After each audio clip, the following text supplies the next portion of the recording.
Hello and welcome to the Hivemind Recap Podcast. May 2025 is behind us, one of the longest months of the year in regards to new releases. We had 5 Fridays for new music to come out this month, and it shows in this playlist, and we had to even trim it down quite a bit. If time was no object, I think I probably would have added like 7 more songs into our singles list this month, but time is in fact an object. Well, no, but... We could sit here for a while and talk about that. That's a philosophical question for a different podcast. We're here to talk about the awesome music that came out this month. We've got 2 EPs from our good friends in Nerv and Phantom Elite, who we have not interacted with. No, there's a third EP. Cool.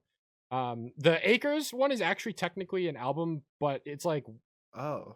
Yeah. They're calling it an album, but like it's also kind of... I don't know. It blends that wide. To be fair, we have given Bill Murray those previous albums. Yeah. Even just now. We called it albums. We got to give them the same. Posthuman from Bring Me. Well, the opposite. Yeah.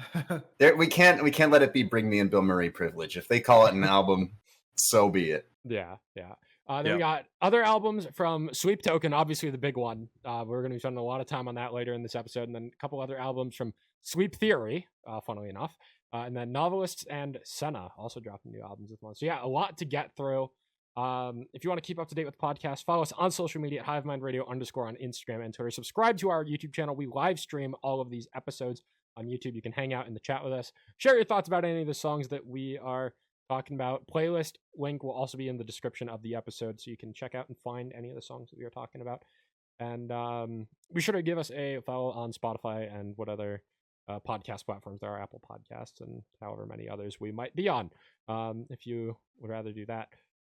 Let's get started. Did any of us go to any concerts this month? I didn't. So I did. I've got one to look forward to next month. I did, but it was kind of disappointing. I was planning on one. I was planning to go see Mice and Men late in the month, and then I got sick, so I didn't. Is it just Jacob, me? why don't you tell us about your one show that you went to? I went to see Dance Gavin Dance. I bought a last minute ticket with the home team, Belmont and Dwellings. And to be honest, I bought a last minute ticket. I wasn't planning on going, but my friend is like, "Oh, I'm going." So I was like, "Oh, whatever, I'll go too." And dog doesn't like that I went. Good start. Yeah, so Dwellings I've never heard of before, so I really enjoyed their set. Honestly, it was kind of vibey. I should probably check them out. Honestly, I haven't done that yet, but I really enjoyed their set. I don't really have much to say, but it was pretty entertaining. It was nice to listen to. Belmont was really annoying. That is literally the only thing I have heard about them and their fans in a live setting over the course of the past 4 years. I'm serious. It's like a recurring thing. I've seen them before. Like, remember that tour, the very controversial tour where Bad Omen's font was like too small, the Amity tour? I saw them on that tour too. Long ass time ago. And I think they were very new to the scene at that point. This time, I don't know, man. It was like the lead vocalist was very much like what's his name from like Moss the Flames. It reminded me of Chris Roeder or whatever. He reminded me of Chris, yeah. Or he should talk to the crowd. Yeah, basically. Yeah. And it just got annoying after a while, man. Like the music was okay. What's the one song I know? Pushing Daisies, I think. Mm-hmm. Played that. Yeah, the music was okay. The home team was honestly incredible. Probably my favorite performance of the night. Honestly, yeah.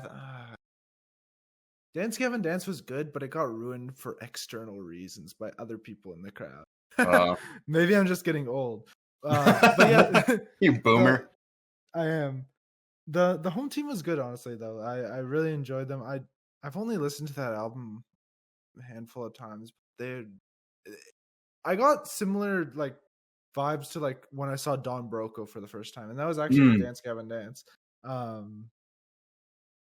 Like very entertaining live set, but not necessarily music for me. And I've grown to love Don Broco more as years have passed, but maybe that'll happen with the home team. But Dance Gavin Dance, the set list was a lot of oldies. And as someone who is mostly a Tillian era Dance Gavin Dance fan, this is when I started listening to them anyway. Not my favorite. But I get why they did it, especially with Andrew on vocals now. I think Johnny's voice suits him better. Like trying to match Johnny's voice, it suits his voice better. So I get it. But yeah, that's the one thing for me. But the new songs were great. I got the Ghost of Billy Royalton, which is basically the only reason I wanted to go. Honestly, it was incredible.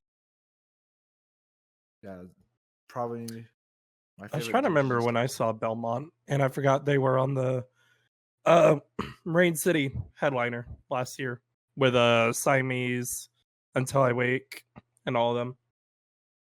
Was he annoying? They were forgettable. It went on forever. Forgettable is crazy work. That's almost worse than annoying. At least I'll remember him for being annoying. Yeah. I have not seen Belmont, so I cannot comment on this. I'm a neutral party. Derek, have you seen them? No. Mm-mm. I've only heard, and I have not heard good things. They're okay, but anyway, Dance Gavin Dance, yeah, they're good. We got Blue Dream, which is a Johnny song that I know. But yeah, it was a lot of Johnny Craig era and a little bit of Kurt Travis era and like 2 Tillian songs.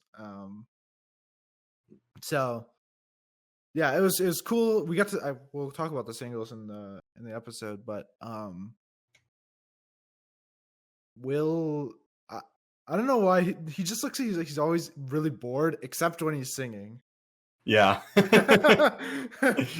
Yeah, that's kind of he just stands there, does his thing. One of the greatest guitarists ever. Yeah. Yeah.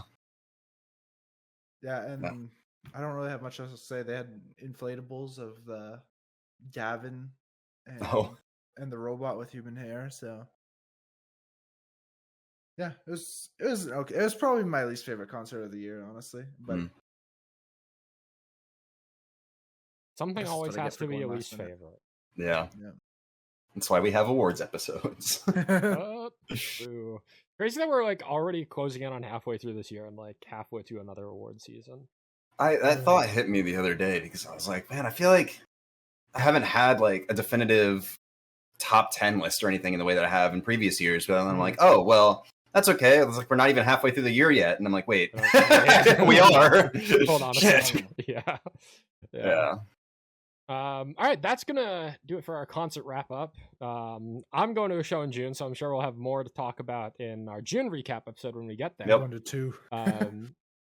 But that brings us to our singles for this month. As I mentioned at the top of the episode, that the list of singles was going to be a lot bigger, but we trimmed it down in the sake of length.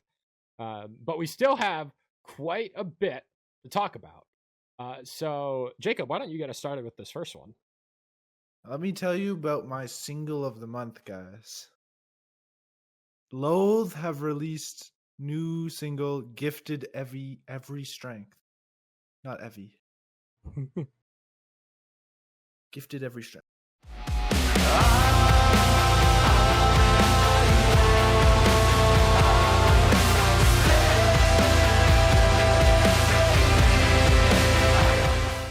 Their first original song in quite a while, from what I can tell. Yes, I think 5 years.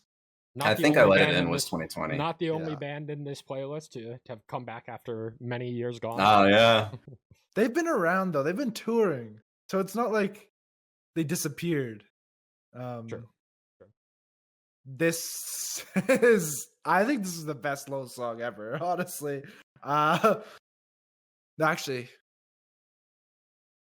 top three.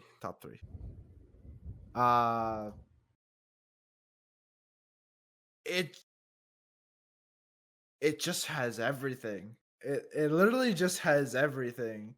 The heavy guitars, you get the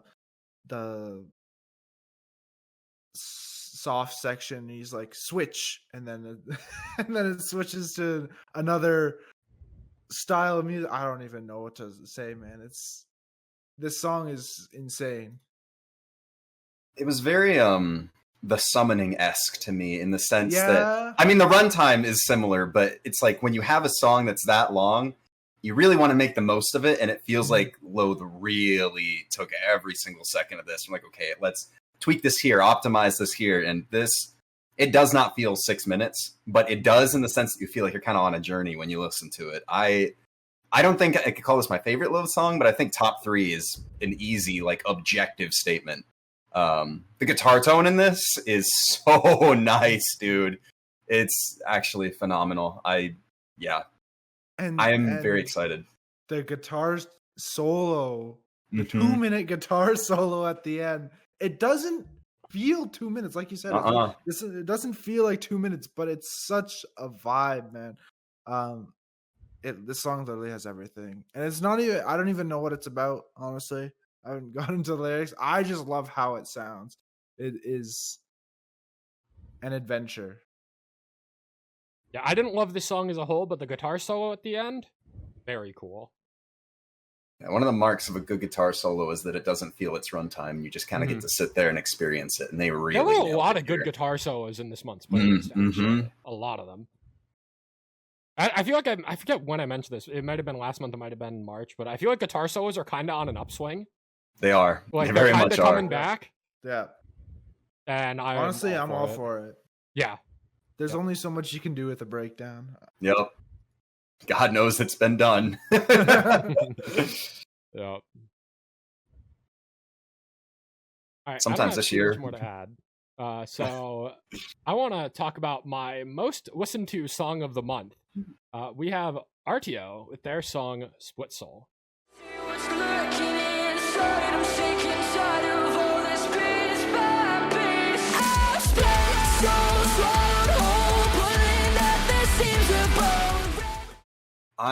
This would fit right in with their previous album. I think this is very much that kind of electronic rock sound that they've come to develop and make their own. I'm curious, Jake, how you feel about it in comparison to their album last year. The thing, I don't think this is like any significant step up from anything on the album last year, but in a matter of a month, it's also become my most played song by them. So, like, where's the misbalance there? It's like, RTO have a bunch of fantastic other songs. Like, I still adore Wallflower in particular, and Temple is great. There's a bunch of other great songs on that album, but this song, like, I would say this is like one of their best songs, but I don't think it's like significantly better than Wallflower or Temple. I think at this point it's fair to say it's my favorite RTO song, but this is them just continuing what they've already been excelling at.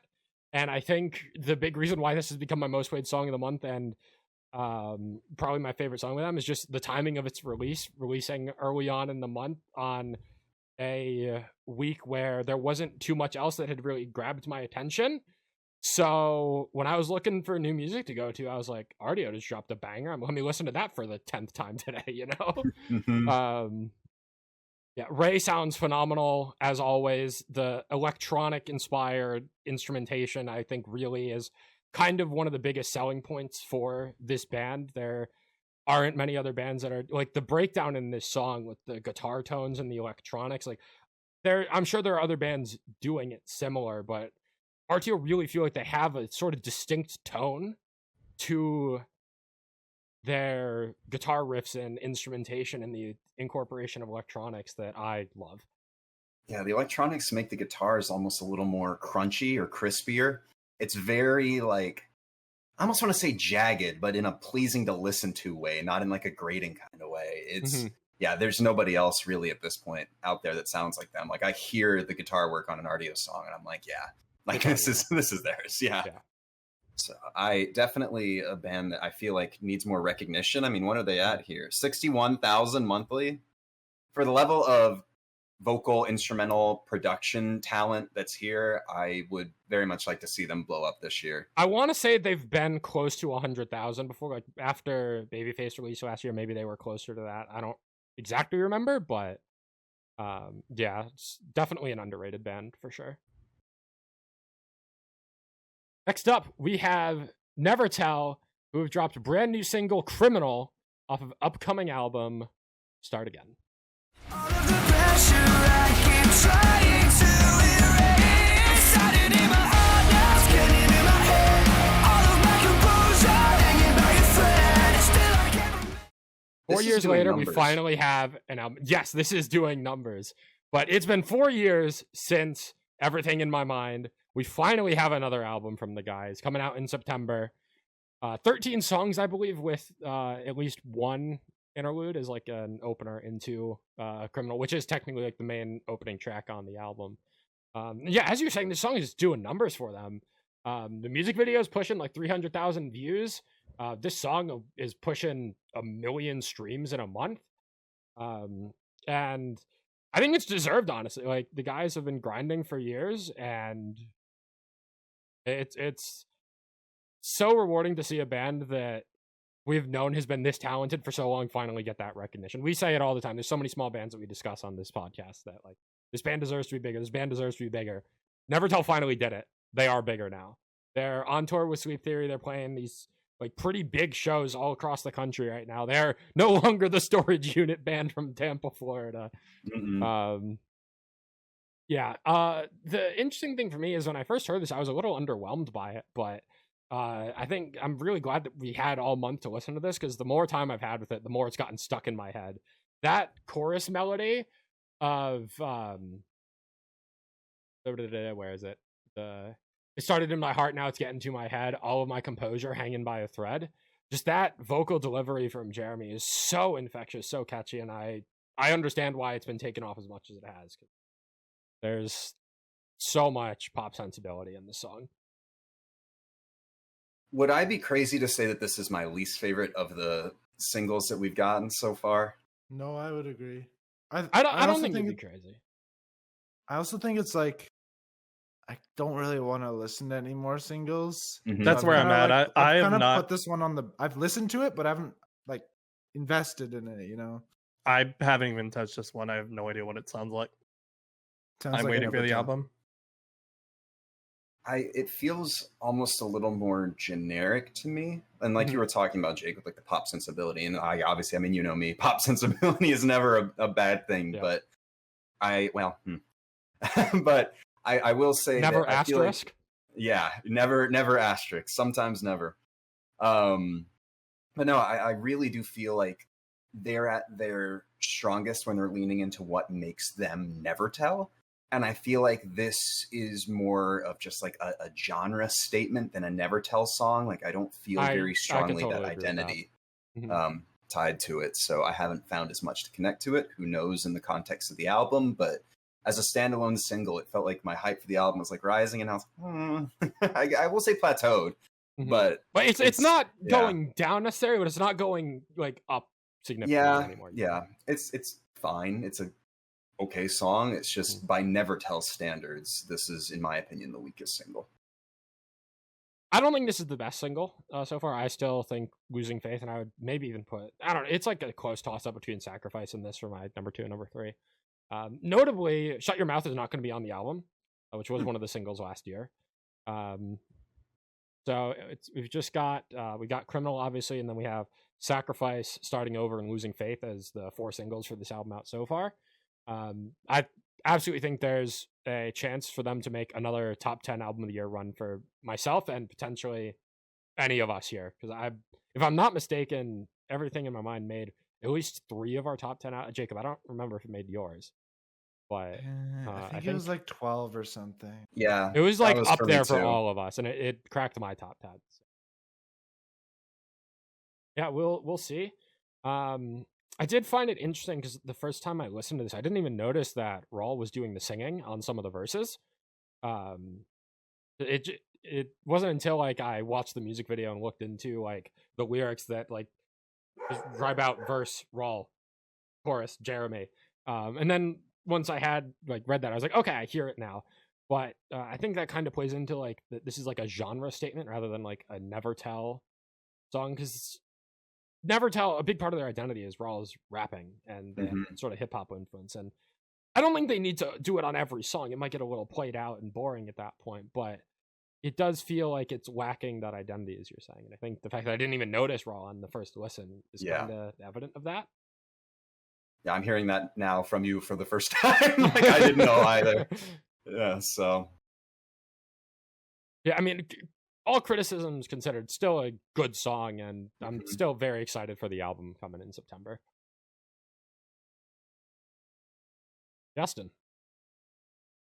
We have 2 new releases from Ladders on Tables from Little East Project. They have re-released The Sower and A Clown in His Pipe featuring Tom Byrne of Galleons. I'm safe among you. I am aeroplanes with all the sides and secret shades. Oh, I'm the weak among you. Man, I love these so much. This, for me, with The Sower, is the first time that I've heard one of these and been distinctly feeling like it was better than the original. Yeah. I think The Sower really suffered from the production on the original, and hearing everything much more clearly on this version was almost like revisiting an old friend, because I hadn't listened to that song in a long time for that very reason. And I was really impressed with that. I was less impressed with The Clown in His Pipe. Yeah, I had an interesting perspective of The Sower, because I've listened to that most recently. Like, it's still in my on repeat, along with Watchmaker, which I'm hoping is soon. But The Sower, I've been listening to a lot more from Ground Dweller, and I really liked how it was in the original. But I think it's just the lyrics that really kind of stuck with me, because going into this, I do agree this is much better production wise. Derek, you were so blurred. Whenever you look down, Derek, your entire face comes. Yeah. You were just gone. Love the lyrics in The Sower, the chorus. I'm the seeds among you. I'm the emerald blades with other sides and deeper shades. Oh, I'm the weeds among you. I'm constriction. I'm the tightness in your chest, and I could ruin you. Such a wonderful chorus. So good. I'm gonna agree. I think Clown in His Pipe, I think, is my weakest of the new ones, but it's not that it's bad. I think there could have been I feel like there isn't much of a difference between the two. That like was the same way original I felt with The Clown in His Pipe. And like it's good. Like, obviously Tom Byrne sounds great as like the added feature here, but it doesn't feel as transformative of a remake as some of the others so far. It just gives credit to the original, and the original was just so good. And A Clown in His Pipe was one of the best on Ground Dweller. Still is, I think. I think what stood out to me the most about the original was the guitar tone, and it felt a little bit more sharp and pronounced, even if the production was a little more muddy. And I feel like that really added to the atmosphere of the song and what I came to appreciate about it. And it's a little more muted, and even though the production is clear, the guitar is muddier. And I really feel like it detracts from the song as a whole. Like this, the other two before this, I could say like, okay, like I could take either version, right? The Sower I like more. I actually like this version less. And in trying to, kind of reproduce the original and make sure that the production is better and things are clearer, I feel like they've kind of lost the plot of what made the original so good for me. To the point where I'm like, I'd rather just take the original at this point. Which, of course, if I felt indifferent about the first two and then I like one more, of course, the other one's going to be one that I like less. Like, it's got to stay balanced, of course. Balance is a thing of virtue, but yeah, I would kind of agree. for the most part. I still listen to this a lot, just because it's Tom Byrne and Trenton Woodley on a feature. I'm just mind blown that we live in a world where that exists and that there's probably going to be another Trenton Woodley feature on a Valiant Hearts album coming later this year. I'm excited about that, but we'll talk I think it's about awesome that. that we even get to talk about these songs at all, because like Ground Row is like a pretty kind of like foundational album to like our Oh, yeah. music, to like all of our Mhm. music taste, and just like as a group. So the fact that all these years later we get to like talk about it for the first time on this podcast, because obviously we were not doing this podcast back when Ground Row came out, Right. So yeah, I don't know. It's cool. It's cool. Yeah, I'm still super stoked. Like, I'm gonna listen to this album when it comes out. It's gonna be phenomenal. I'm really happy to see Trenton Woodley back. Apparently they're dropping 2 new songs in 2 days, so we'll see what songs they are and how they hold up. And hopefully we'll get the album late this year. That's what I'm expecting at this rate. That takes us to our next single. We have the return of Caskets with their brand new single, Make Me a Martyr.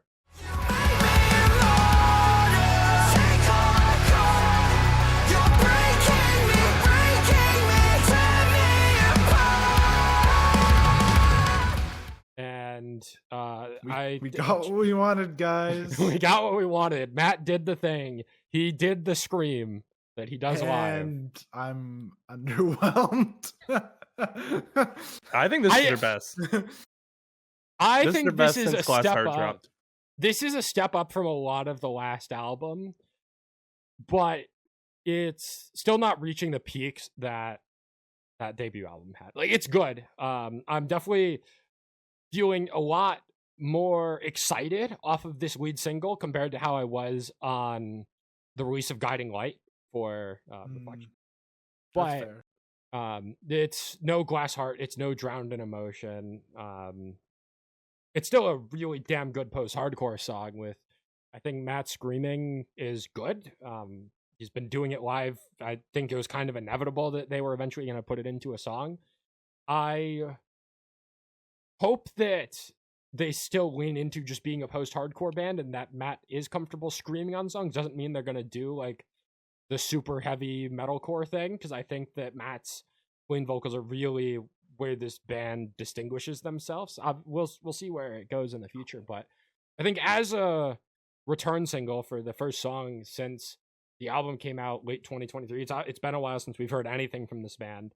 Yeah, I was like, I almost want to say pleasantly surprised, because Reflections did leave me a little underwhelmed, so I wasn't sure what to expect with the return of Caskets. And yeah, this is one of my most played songs of the month. I don't think it's phenomenal. I think it's good and a step up from where their last album was. I think this is their best since Glass Heart dropped.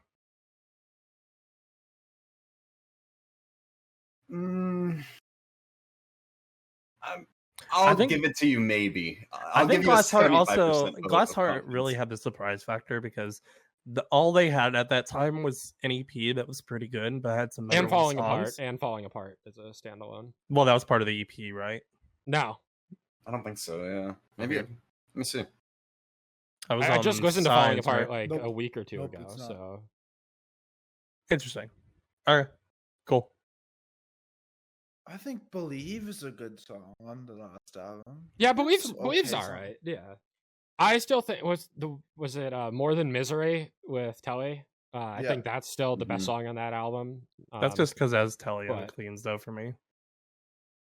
By the sound is good, too, I think.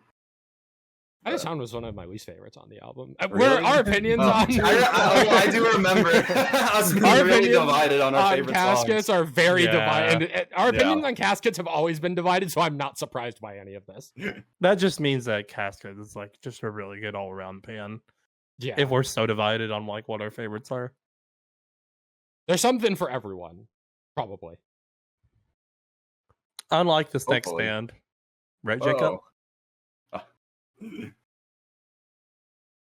Dance Gavin Dance have released 2 new singles along with an album announcement, which comes out in September. Pantheon, Midnight at McGuffey's, and All the Way Down. Say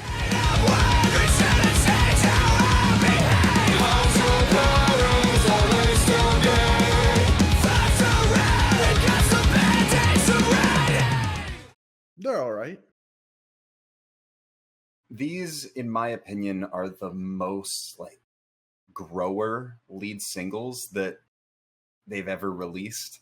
Like, I feel like neither of these songs have like first listen appeal or second listen appeal. I feel like it really takes a couple of times to get into them. In my opinion, once you get into them, they're really good. But when you had lead singles, like especially going back to like Artificial Selection, I believe the lead singles for that were the first two were Midnight Crusade and Son of Robot, which were incredible. You had Prisoner and Strawberry's Wake for Afterburner. I think it was Synergy and Pop Off for, you know, like the lead singles of the Tillian era have always been giga bangers. And these, like the first listen, you're like, oh yeah, like I love this. And these are meh. They do get better. I will say, I think that this is probably the best that John has ever sounded, or at least the most utilized. He sounds very different in the two songs, though. Mm-hmm. Well, he's like, they've got him singing a little bit in Midnight at McGuffey's and like doing like kind of fry. Yeah. Like some of it, he's not just screaming, like he's using the fry vocals to sing, which is really interesting. And I feel like his delivery on, what was it? Didn't know it was your birthday, blew it in the worst way. Fuck me. It's like my favorite thing he's done it since Say Hi. I like the where is it?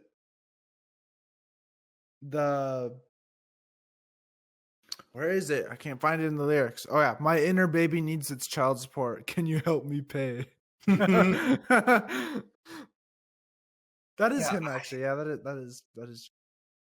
Now that I think about it, I think the biggest thing for me in terms of why they feel underwhelming is that you had a powerhouse vocalist in Tillian, and Andrew, we've heard, is also a powerhouse vocalist.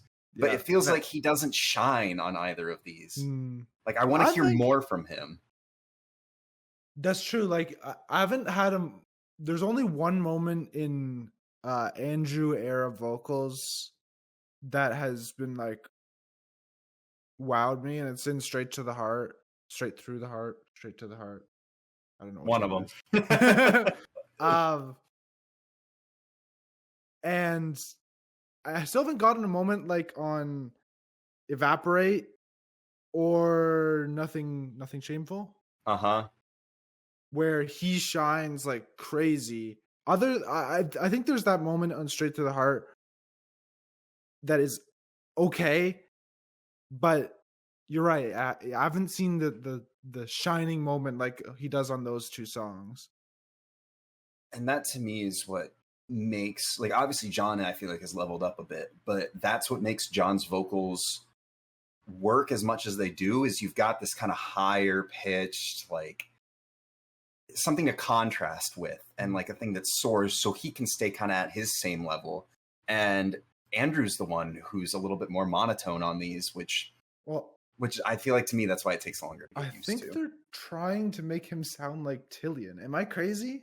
It definitely does, but I feel like they're going about it in the wrong way, because I feel like, well, I say this as somebody who listens to the band and not the band, but I feel like they have a misunderstanding of what made the Tillian era songs like so special.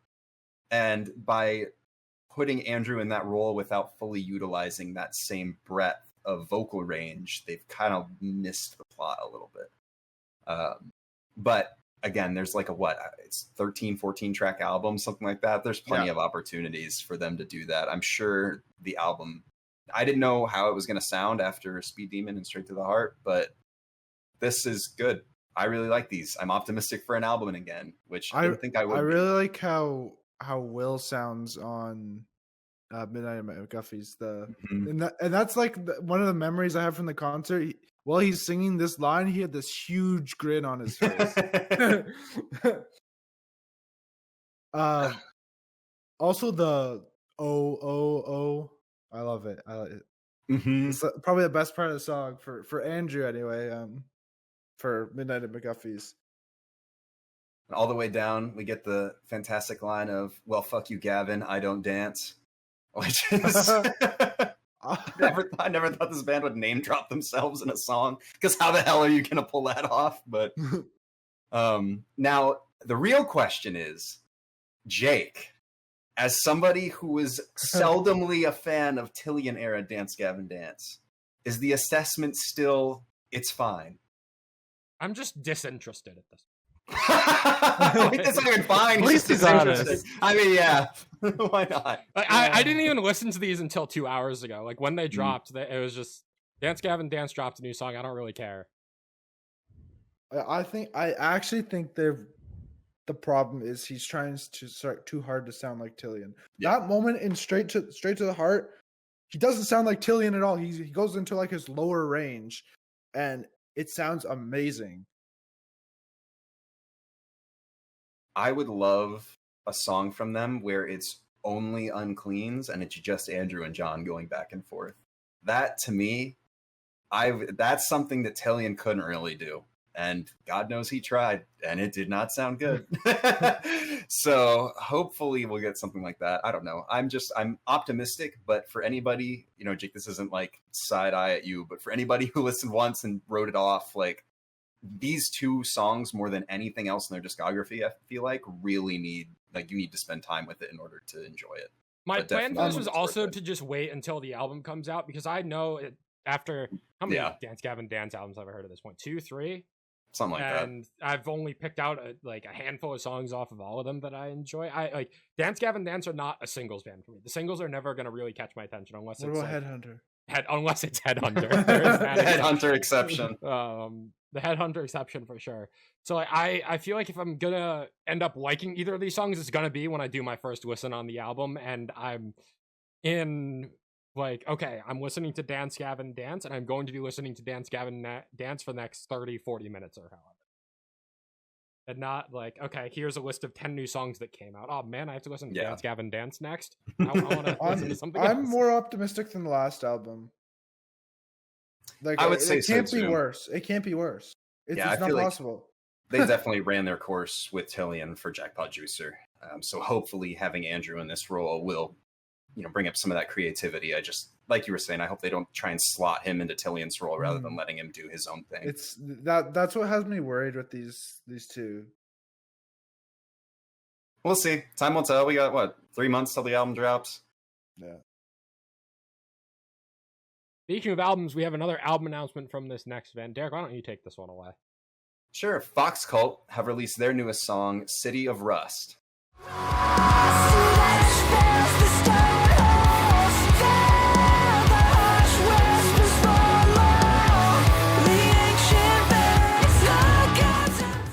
Featuring Big Ass Truck. Big Ass Truck. We got to hear this one early, and even streamed through Discord, banger. Now that we have it in a way that is actually, Spotify, banger. I think that this is... Would I be wrong to say that this is better than the Emerald Grove?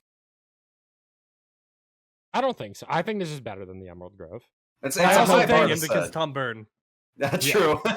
I also think like better is maybe the wrong word to be using, because these two singles are very, very different. The Emerald Grove is much more melodic and like atmospheric, whereas this is sort of like a gut punch in a way.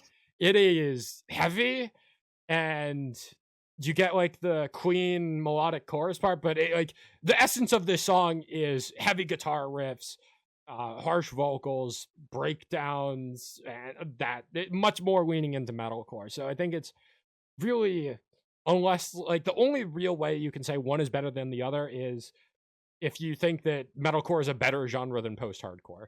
And I think that's just a wrong.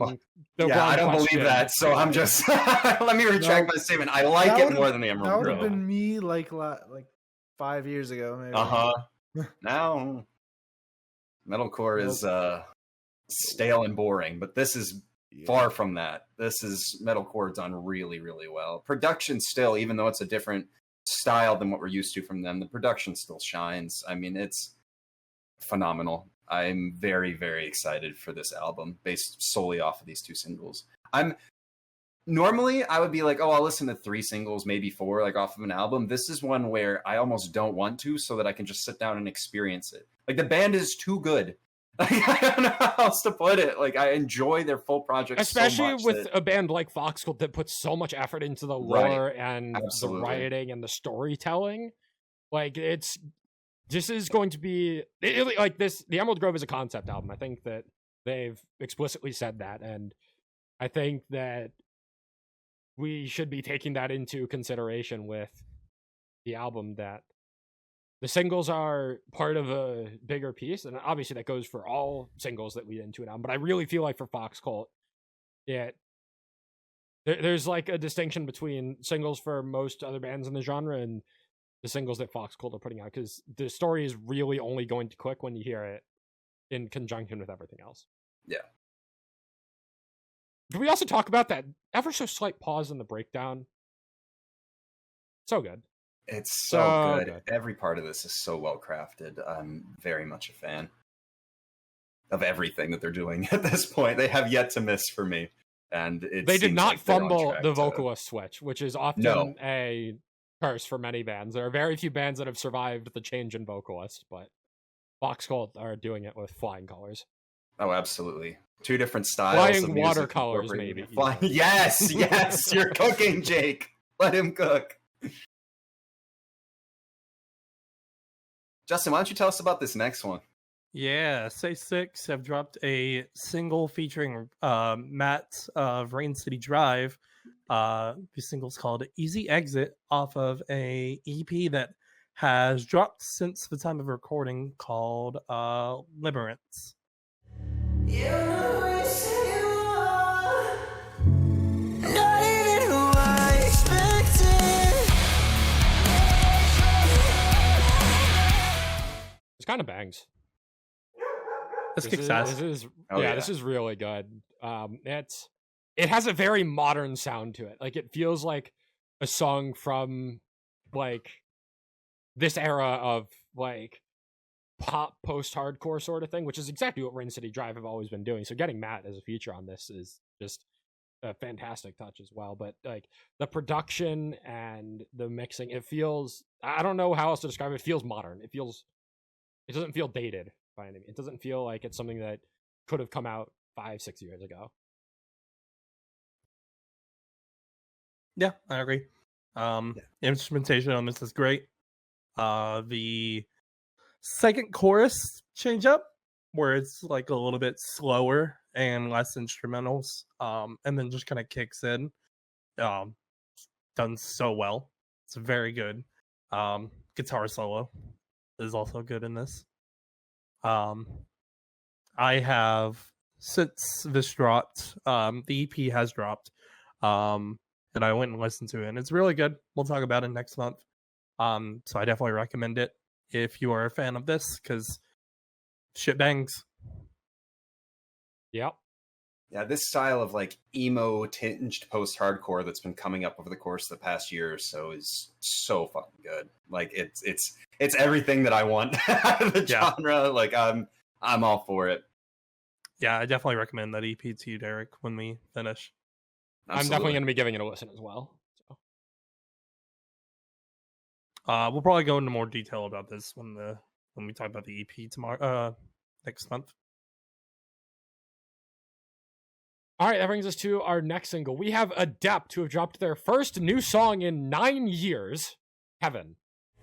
Nothing stays the same. I wish I could have saved you, but I had to save myself first.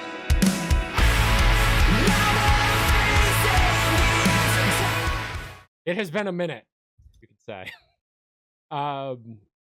Adept are honestly not even a band that historically I have loved that much. It is really just the opening song from their last album, Sleepless, Black Veins, which is, in my opinion, one of the greatest metalcore album openers of all time. That song, when I first heard it in 2018, blew me away, and every time I go back to it, I am still blown away to this day. Like, Black Veins is just unbelievable. Now, For when I listened for to me, it Sleepless was, in Full, it was I didn't Dark love it. Clouds on that album. Yeah, Dark Clouds is also decent, but it was I love think it was like the spoken word bit. yes, that the spoken word stuff that they do is really the distinguishing factor that separates Adept from a lot of other metalcore bands, I think. And you do get that in Heaven here. I don't think it's as prominent, but it is still there. It very much feels like an Adept song. I was a little caught off guard by how heavy this song started. Like, it had a very aggressive opening, and I don't always love that, but over the course of the month, the more I've listened to this song, the more it's kind of grown on me. I love the part in the first verse, the unexpected, like, kind of breakdown that they do. And one of the lyrics that I pulled out from that as well, that kind of, they reference it twice, is I never said that I understood what I've done wrong, so I'm repeating the pattern. And then in kind of the lead up to the breakdown after the second verse, you get my favorite part of the entire song. It's the build up into the breakdown with the delivery on, you paint me black with all you got, but we both know from front to back of everything you did. And God, I was just a kid. But if I could, I would repeat the pattern, which is the lyric that they repeat. But the moment is now, no light will shine forever. And then you get into the breakdown, and it is so sick. But specifically that idea of but if I could, I would repeat the pattern. I think that's kind of what the song is referencing, of growing up, experiencing hardship, and trying to learn from those mistakes, but falling on old habits. Or maybe even like recognizing that these were old habits that were bad for you, and knowing that you need to try and distance yourself from them, and just struggling with actually creating that distance. And I don't know. There's some sort of meaning in there, but that idea of repeating the pattern, and there's some like sort of undertone of like depression, anxiety, struggle in the song. I really do that. Also, another guitar solo as well. Add that to the list of banger guitar solos this month. But yeah, really for me, it's the spoken word delivery, and that lead into the breakdown is one of my favorite things I've heard in a metalcore song all year. Yeah, this is one hell of a comeback. I can't say anything that hasn't already been said, but for a band that I am familiar with, but never really like saved and enjoyed, I'm very curious to go back now, because this is really good. If you aren't familiar with Sleepless, you should familiarize yourself with at least a couple songs in there. I think Black Veins and Dark Clouds. The Choirs of Absolution is the other like kind of notable one. I obviously I haven't listened to that album forever, but yeah, I never thought that they would be back, but now that they are here, and I've had Heaven in my playlist all month, yeah, it's a phenomenal song. We have a jump scare for this next song. Good God. Justin, explain yourself. I don't know if there's much more to explain. Solence have been graced back into our playlist with their new single, Where Were You? Off of an upcoming album. You are muted, Jacob. You're right, I am. Okay. Dude. I have nothing important to say.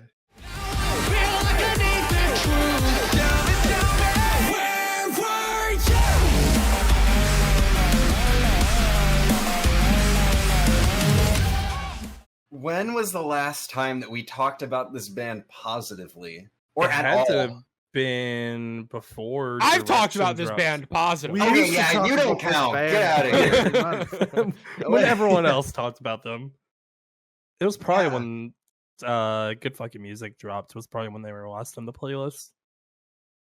Yeah, they were they've been on a very negative streak overall in the court of public opinion here at the Hivemind. But Yeah. all that we asked that entire time, please go back to how you used to sound in 2018, for the love of God. And finally, 7 years later, they have heard our prayer. Dare I say this is like good? I enjoyed this. This is good. It is good. Yeah. I agree. For all of our criticisms that we've had of Solence over the years, like, a good song is a good song. Yes. And this is the sound that we all kind of grew to really enjoy off of that debut album and a couple of the songs they released after that debut album, that as they kind of started experimenting with other sounds that we were not as fond of, this sound always stuck. And for the first time in years, they've made a song that feels reminiscent to that era. And given that this is the lead single for an upcoming album, it gives me hope that maybe this isn't just going to be a one-off. Obviously, like, Solon still has to earn our trust back. Yeah, exactly. They've broken our trust one too many times. They, I feel like this one was on purpose because the lyrics have brother in them. Yes, and I was going to point that out as original well. album was called Brothers. So hopefully this is more than just a callback. This is, you know, them actually going back to what made them good. Yeah. I mean, lyrically, it's fine, but sonically, especially instrumentally, it's really good. It's exactly what the almost dubstep-ish breakdown is like almost exactly what we've wanted from this band for so long. We live in a world where Solent sounds more like I See Stars than I See Stars does. How did we get here? Bro, I just watched Jacob wince. One It's pandemic traumatic. I'm later. reopening a wound. hurts. Dude, they have an album coming out. God, who cares? Who fucking cares? All those singles are on it. Oh God. Scrap it all. Start over, please. I can't believe they haven't announced it yet. That's the crazy part. They're probably scared. Maybe They should be. I want them to do like that One Hands Like Houses EP where they've made everything acoustic. I want them to re-release the singles but with more dubstep in them. I need more EDM I See Stars. What's going on? And Solons. That isn't right. To get us back on track, we need more of this from Solons too. It's time to rename the Sol. If this album comes out good, we need to rename the Solence Award to the Icy Stars Award. I'm down for it. Let's go. Yes. Let's go. That's how I'm feeling. Changing of the guard, it's about time. This could seriously be the redemption arc of a century. I really hope they don't fumble it. If we get a song like Heavy Rain, I think this album's a good one. I mean, it's already better than the Icy Stars album. True. That wasn't hard. It feels like they are do you have anything else to say, Justin? Or I was about to say, it feels like they're finally worthy of that title. The home team have dropped their newest single, Worthy, off of an upcoming deluxe album. But I can tell you something now. You just don't cut me low. Don't believe your eyes. This isn't a love, what's up, fucking town. You better read it twice. I'm freaking. They played this. How was it? He said it was his favorite song. It sounded, I don't know, it sounded okay. I think it's top 3 off of The Crucible of Life, personally. I can't confidently say that, but I also can't confidently disagree. Bragg is top 1. Bragg is top 1. Where the order after that is like, you could flip a coin between like 3 or 4 songs, and I wouldn't be disappointed with the order. I mean, this was an album that, all things considered, I feel like everybody, except, I guess, Jacob, you probably enjoyed it the least out of everybody, right? Yeah. But, I mean, it ended up... After hearing them, man, I'm turning. I need to listen to it again. These guys remind me of Don Broco now. I already said that, but... Yeah, the instrumentation, that kind of fun, upbeat, funky, like it's very much like technology era Don Broco, and to an extent some of Headspace issues. But this in particular, I think what really sells it for me is the way that the delivery is so monotone until the I'm freaking out in the first chorus. Like that, the way that he delivers that and then goes into the energy in the second verse is so nice. And when he says, what is it? I think you need to slow down. And the guitar tone goes like lower and slower for the rest of the verse. It's just such a nice little touch. I think this is not my favorite single of the month, but this is my most played single of the month. There's just so much replayability in all of their songs. It's just so fun. it's just a fun listen to their The Home music. Team are one of the most fun bands in the genre right now. Oh, absolutely. They are very much on my short list of bands that I'm like, I need to see them live because I keep getting TikToks. It just makes me want Don Broco back, man. Where are they? I really don't know. I feel like the last thing I heard from like Rob Damiani was that feature on Synergy when Jackpot Juicer dropped. I think they've just been radio silent since then. They were on like one festival. I don't know. I'm actually gonna go check their Instagram really quickly and see if they posted that. anything. I also want to highlight the very end of the song with that like kind of heavier like riff to outro the song with. I don't know if it's like synths or electronics, but it sounds very like bright and upbeat, as you mentioned. But they kind of, I feel like I'm doing an awful job at describing it, but it's such a cool way to outro the song. Like, and the funny thing, I don't know if you guys saw the music video. The way that they edited the music video reminded me of when I used to edit Minecraft videos back in 2016 of just like the like scale ins and outs to like different scenes. It was kind of nostalgic in a way, just the way that the editing was like way better than anything I could have done back then. But it was like in my head, that's what I wanted my editing to look like. Yeah, it's a fever dream ass video with that cat. Yeah. It's That's so like Salem from Sabrina. Mm-hmm. It really is.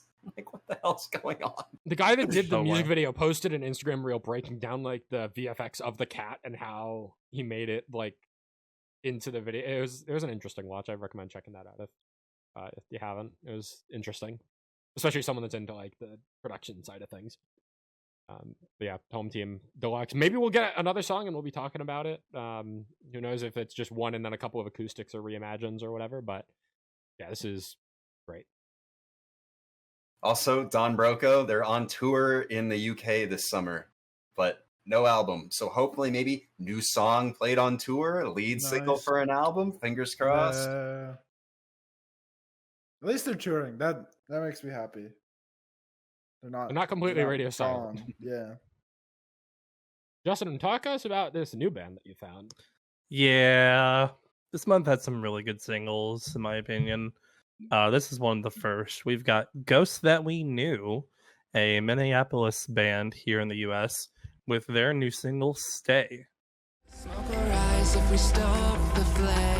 I'll spend my life in a state of waiting. Get my blood and also changing. Visions fading another. This is so too close to touch coded. Yeah.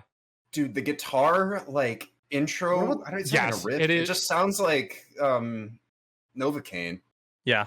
What Like, about it's the identical. hand as the freaking art? Right? It's This very is- reminiscent to Nerve endings. I think they knew what they were doing with this. Has to be. It This shit fucks. was It's really so good. Yeah. I think what really sold me was not only with his vocals being very close to Keaton, like frightening level. The bridge to the second chorus. Can we forget where things went wrong? It's getting cold here on my own. When the instrumentals just picked right up and just continued into a like very powerful second chorus, worked super well. This band has only done an EP a couple years back. I went back and listened to it. It's all right. I saved one song from it, but that was much more heavy. That had some uncleans in it, so I wonder if they're gonna, with new releases, transition some of that into some new songs. But I think this is such a good jumping off point for whatever they're doing next. Maybe the Ghost That We Knew is just like it's Keaton. Oh, I see what you're saying. It's a damn good ghost to know. Absolutely. True. Nah. This band's great. New songs, fantastic. I'm curious to see where they go from here because it really could go anywhere. Yeah, I've only Um, listened to this one song. I didn't know that the debut EP had any like unclean vocals on it or anything, but that definitely has me a little more skeptical of their future releases. I mean, it's the same But- way like Tapestry. Like I talked about them back. Yeah. Their debut EP was left a little bit to be desired, but that ended up being my album of that year. So if this is the new sound that they're going for, great. I'm all for it. Yeah, I'm definitely curious to hear more. This is a solid find from you, Justin. I feel like almost every song that you add into our playlists nowadays is just new bands that are dropping really good stuff. Hey, I mean, if Spotify and Instagram want to give me new shit, I'm all for it. Like a lot of, we're not talking about them this month. Wolves at the Gate, they dropped their album, and that was kind of soured me on a lot of bands. I feel like a lot of bands that I've listened to a lot haven't really dropped that good of stuff for me this year. So I'm really relying on some of these new bands to like kind of pick that up. And the new bands are certainly doing a great job at that, I would say. We're gonna talk about. You've had a pretty good success rate on finding new bands this year. We're gonna talk about another one like later this episode. So. We have potentially a controversial one up next. We got Falling in Reverse with new single God is a Weapon, featuring Marilyn Manson.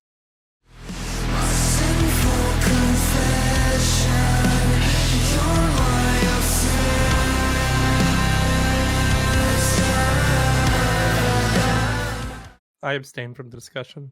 Why is this here? It's an okay song. Yeah, it's the least shit Falling in Reverse song that we've heard in a while. It can't get any worse than Ronald. I feel like Yes. we've hit both song and person. We've kind of hit the floor. Although actually worse than Ronnie Radke might be Marilyn Manson. So I don't yeah, it's definitely an intentional choice to get the Marilyn Manson feature on this song. He fits the vibe of the song, honestly. Yeah. It's slower and yeah, this also too somehow lyrically is also the strongest Falling in Reverse song in a while. Is this a jab at Ariana Grande?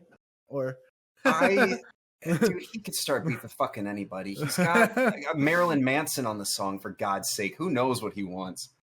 I feel like he's saying that like he wants to worship the woman he's with, and if God's a woman, then God is a weapon because she's dangerous to him.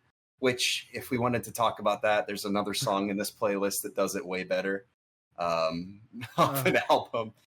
But yeah, I don't know. It's just so, in being so surface level and like kind of cringy, it's still the best song they've put out in a while, which speaks to the absolute god awful floor that this band has. It's like I can't even. I have to force myself not to be mad at the Marilyn Manson feature because I know that that's what Ronnie Radke wants. Like, it's just going to stir up controversy. You don't get a Marilyn Manson feature on a song unless you want to start shit and get your name out there and get publicity. It's just pathetic. Like, it really is sad. He's a sad, lonely, worthless individual. Both of them, really. Marilyn Manson probably more so. Jake, I'm really honestly. glad you put this on here just so Derek can just shit talk Ronnie Radke. Look, there is separating the art from the artist, and then there's being a shitty artist that makes shitty art, and that is what Ronnie Radke is, and that is who Marilyn Manson is. And you put them together, and they make a mid-ass song that sounds like they want to be like shoegazy, Deftonesy, but they can't because it needs to be overproduced. Because if it doesn't sound perfect, it doesn't fit their egos, and it's just ugh. The interesting Still the thing best for me song they with put this out in a song while. is that, like, you know the whole thing where like the sum of the parts is greater than the whole? Yes. That's what this song is. Like, Ronnie Radke and Marilyn Manson are not great people, and like they have made bad music, and that's kind of my expectation going into this song. But then I listened to it and I'm like, if you were to put me in like a hyperbolic time chamber and just play this song with zero context of just like ask me to give my opinion on this song objectively, not having any context on the band, how big they are, their personal beliefs, whatever. I think it's a good song. It's fine. It's not great, but like it's by no means like Falling in Reverse has done way worse. So like it's true. So like for them Way to worse. make like a song that feels very atmospheric and Ronnie leaning into his Queen vocals, which I think like are good. Like he has a good singing voice. Yeah, no, he does. So I think leaning into that works. It isn't like anything super crazy. Like I know Ronnie loves to go kind of crazy big budget on the music videos and do crazy shit. Like Ronald is a fantastic example of that. Watch the World Burn. I as think well. all of them are. Most of the recent songs even this on that one. last album. But this one doesn't feel as crazy or like ambitious, maybe. It feels a little more grounded to me. And I think that led to me enjoying it more. With that being said, I didn't add it to my playlist. I only listened to it a couple of songs, but it wasn't like compared to when I first heard Ronald, I'm like, I don't want to listen to that ever again. I come out of this song and I'm like, you know, I would listen to this again if it came on random shuffle, but it's not something that like I would actively. It's inoffensive, which I can't say about like the people, but the song is inoffensive. The song and like the content of it is like the first Falling in Reverse song that I can think of in a long time where he's not talking about like woke or like jerking himself off. Like it's his own ego, and I don't know. This definitely does not sound like a Falling in Reverse song. Like same thing. If you put me in a vacuum hyperbolic time chamber and said, "Who is this by?" Falling in Reverse is not in the first like 10 names that are coming to mind. Like, so I don't know. Listen at your own peril. It's certainly not unlistenable like Ronald is, but meh. Just meh. I, for one, can I don't know. I guess I can separate artists from art better than most of the folks here.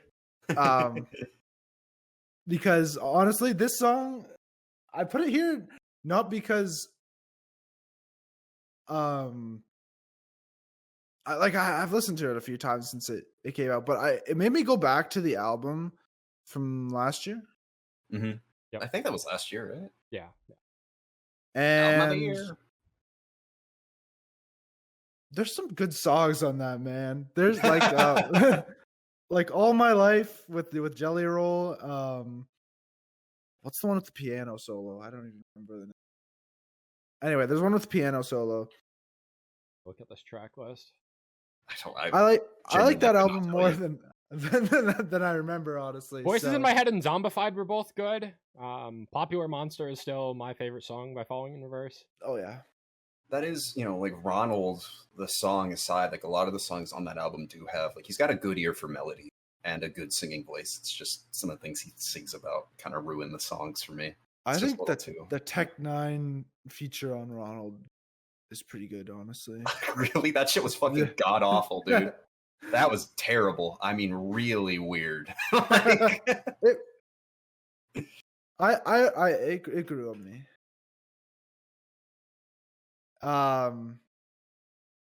Yeah. You're giving this shit ass band enough airtime. Let's talk about a banger. Honey Revenge have dropped their newest song, Risk. Reinvent the wheel if you dare. Analysis paralysis will only slow you down.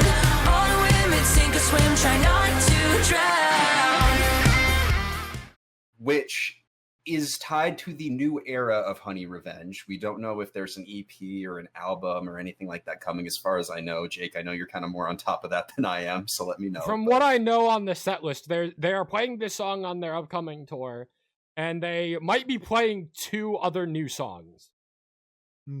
Good. Fine by me. Are we all going to see this? Based on when I last look at the tour set list that they posted at the start of the tour, at least I only looked at it that once, but yeah, I'm very excited to hear this song and the rest of the songs on that set live. I've obviously already seen Honey Revenge live once. I'm very excited to see them again. They're phenomenal live, and it's going to be a much bigger stage this time as well. They're just so good at making pop rock. Yeah. It's like effortless to them. Yeah, there is such incredible talent and ear for melody and pop sensibility in this band. I mean, they're just so creative. I love the kind of like 80s synth that gets brought in at the start of this. It's adding a chorus, the second chorus, having a second part is something that I feel like that really got used a lot in like the mid 2000s, like late 2000s in pop, that kind of has disappeared since then a little bit. And it's so underutilized. It's so nice to listen to, especially when you subvert expectations for a chorus by having it come in for the first time. And I do want to also say that, like, I feel like Honey Revenge almost, I don't want to say more so than any other band, but more so than a lot of other bands, do a really great job of making listening to very candid topics about like overthinking and, you know, anxiety and things like that. They make it fun to listen to, Yes. which like this in and of itself is talking about, like, they even name drop an analysis paralysis and like subverting expectations, and that, you know, if you're not willing to take risks, you know, like I said, hesitate and you'll lose it. Like, make sure that you put yourself out there and make yourself available to let life happen to you. And then if you overthink it, you'll just be stuck in your own head for your life.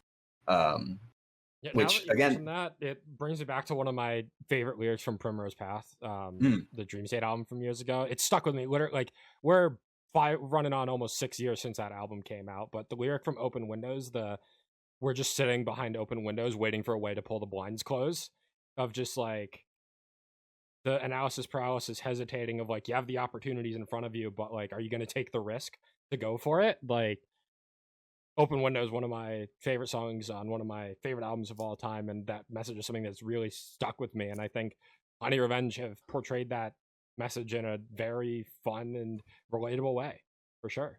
You mentioned the analysis paralysis bit. Jacob, do you want to say something there? Guitar solo. Yes. I was getting there. I was getting there. The fact that they take the melody of the chorus and turn that melody into a guitar solo is such an incredible touch. I feel like Devin gets a lot of credit in Honey Revenge for her phenomenal vocals, but I think more credit needs to be given to Donnie for his guitar work. Like, to me, I almost feel like his guitar work is more of the like distinguishing factor of Honey Revenge than Devin. As good as Devin is, I don't think Honey Revenge would be nearly as fun without specifically Donnie doing his guitar work. Yeah, they're is dynamic, extremely distinguishable in the pop rock absolutely space. It's definitely one of those instances where you can hear how much a person was influenced by issues, where there's a lot of that same like tonal instance. And fucking Tyler Carter had to go ruin it. Issues were so ahead of their time, but I'm really glad that we're seeing the fruits of what they laid the foundation for in bands like Nightlife, Honey Revenge, you know, and the different styles too that you can take with guitar work like that. Like, it's just so, yeah, there's so much talent in this band, and both of them work so well together. I'm so excited for this new era, because it definitely does sound like the next step forward for them based off of that last album. But I was talking about this, you know, the other day, but I really did snub Retrovision.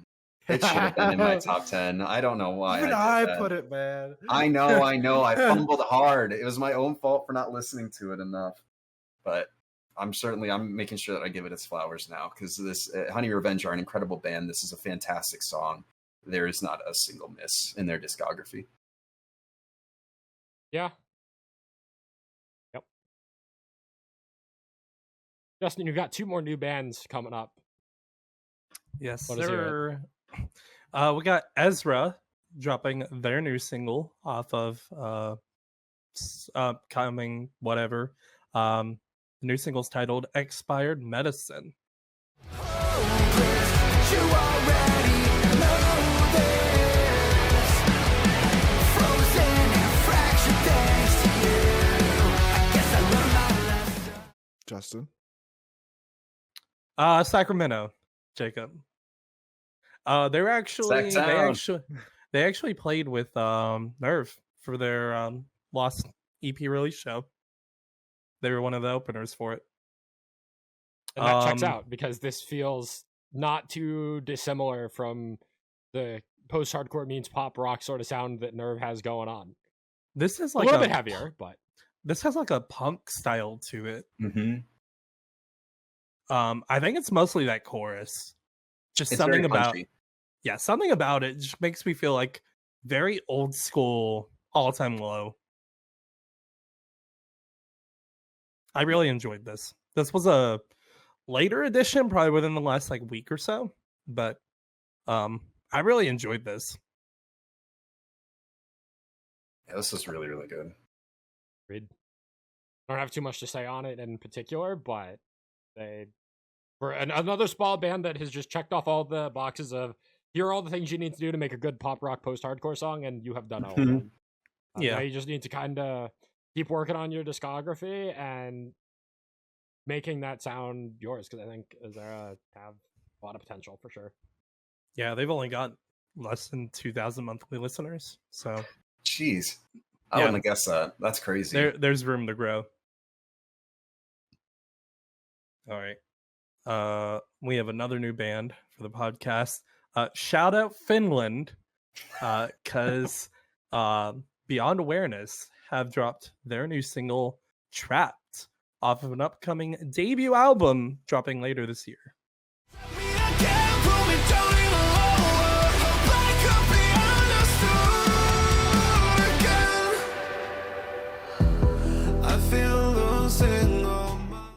You didn't even have to wait for Jacob to ask you where are they from.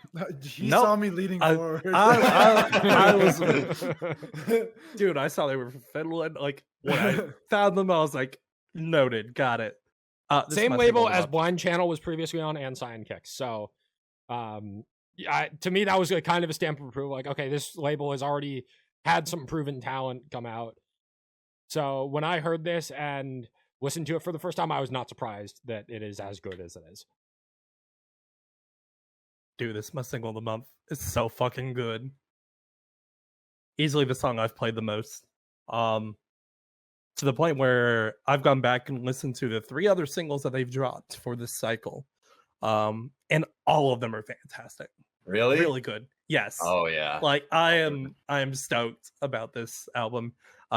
This is probably at this point my most anticipated album. That I That's high know praise. is dropping this year. Yeah. Trapped is so good. It reminds me very much of Blue from Nerv. Just how I can kind of see it. like somber and quiet is at the start, and then just suddenly picks up with instrumentation in the chorus. Plays very well, super good. That second chorus change up with the lyrics, just adding on to it instead of just doing a full repeat of that chorus, works super well.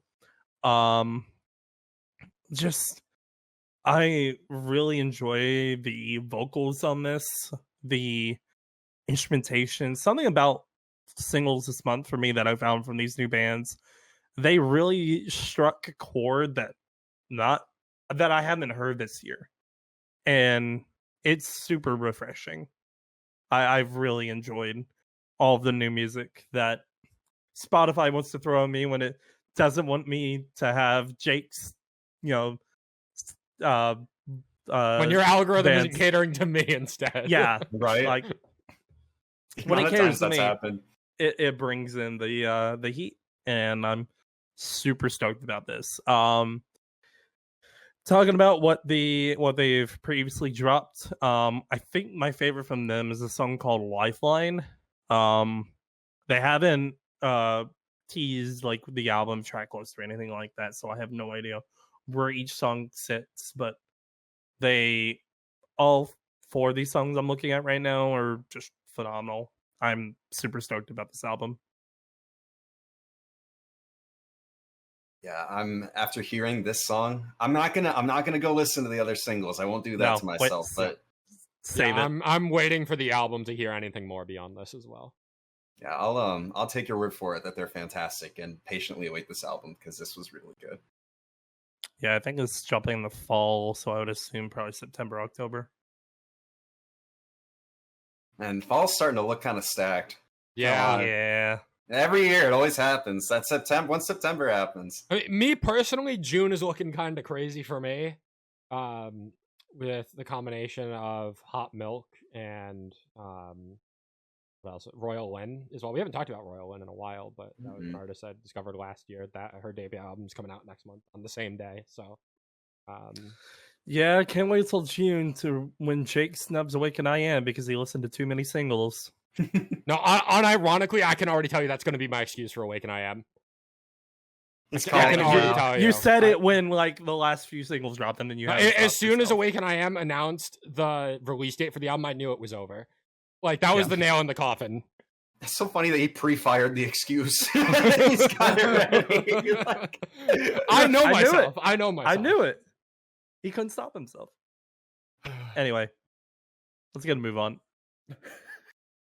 the Amity Affliction have dropped their newest single, All That I Remember, which is their first single with their new vocalist, Johnny, who I believe is also still in Kingdom of Giants.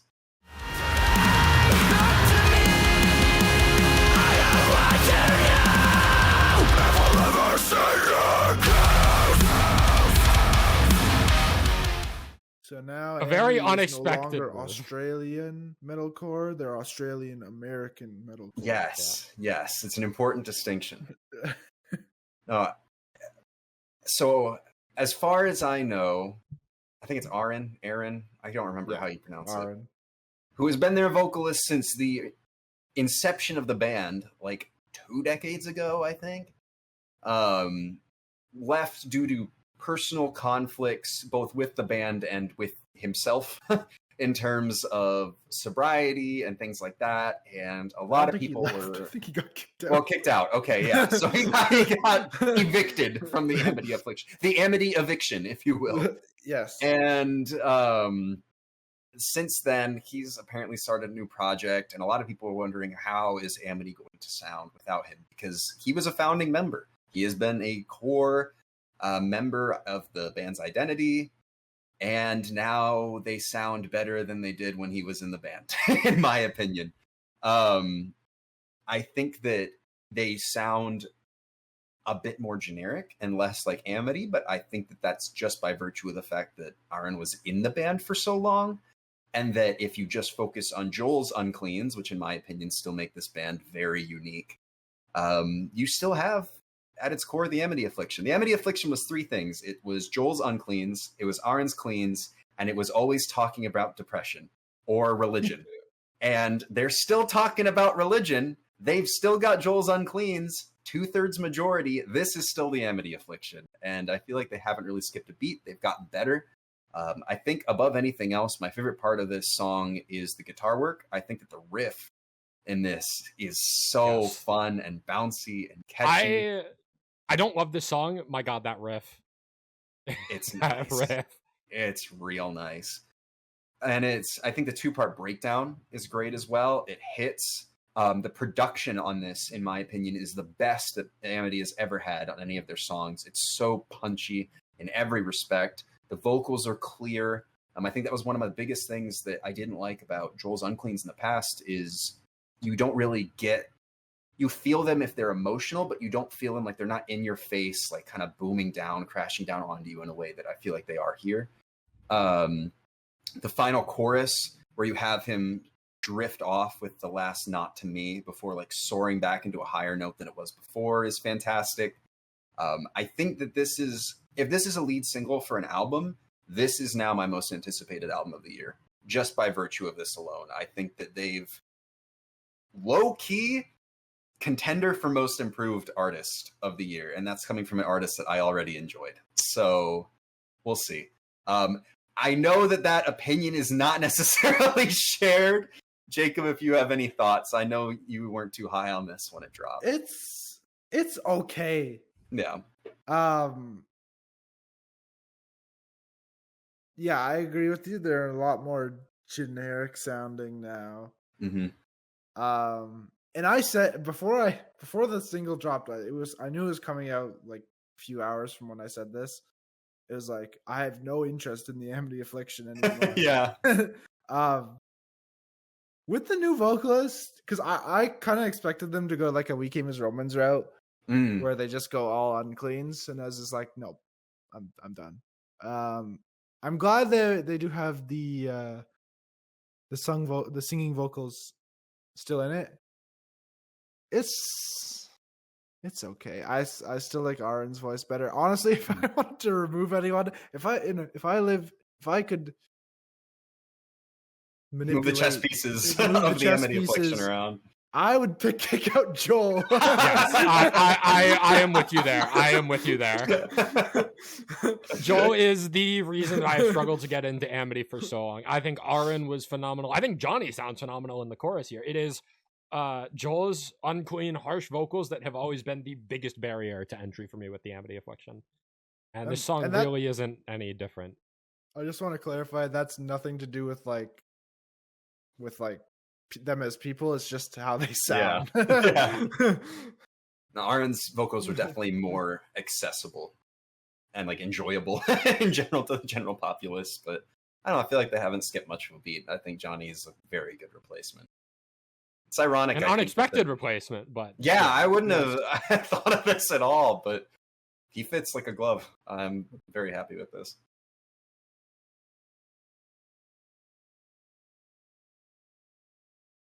Justin. SENNA are back with their new single, Delusional. Obsessing over chaos is your passion. You say it's beautiful. I can see the cracks. Say what you wanna say now. You wanna say now. Yeah, this band. The Sleepin' was not a one-hit wonder. This band kicks ass. Yeah, this is the best Justin ad of the playlist as far as I'm concerned. Ooh. Yeah, you know, I'll give it to you. And I would maybe even say the best Justin band find of the year so far. I don't know. Alchemizes are up there, but Alchemize have a much wider variation. Whereas, like, you have the peaks of Red Lights. Dude, I don't know at this point. With Beyond Awareness, like, the sky's the limit. Like, this year's been really good for new bands. Yeah, this fits right in. Everything that we said about Worthy by the home team, you could almost just copy paste over to Visenya here. Just a band doing it. That would be really funny. That would be really funny.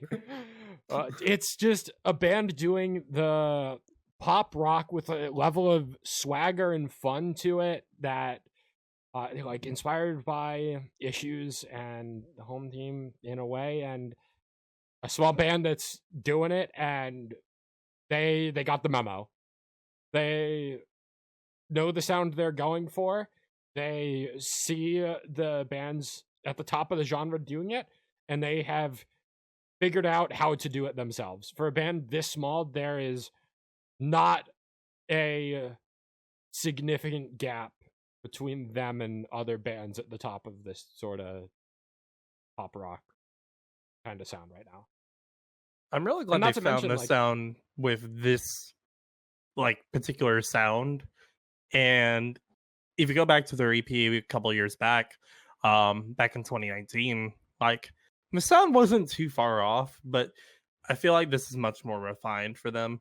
This kind of very poppy, with that just hint of metal instrumentation just works so well. Yeah, the breakdown in this, it's not a like groundbreaking breakdown by any means, but it fits. I think it doesn't feel out of place in the song. And I think it is cool that they have a heavier edge to them without losing the pop rock identity. Very much agree.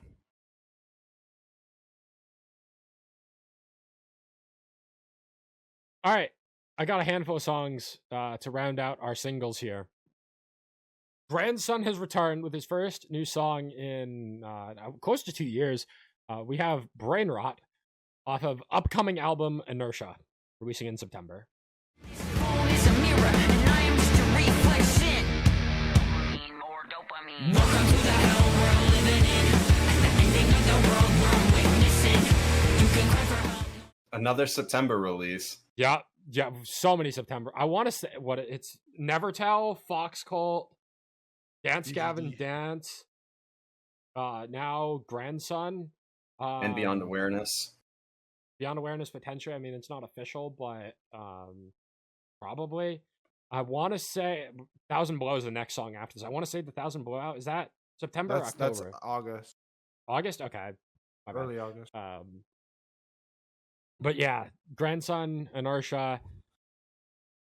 If there was ever a year for Grandson to rightfully earn my album of the year spot, 2025 is that year.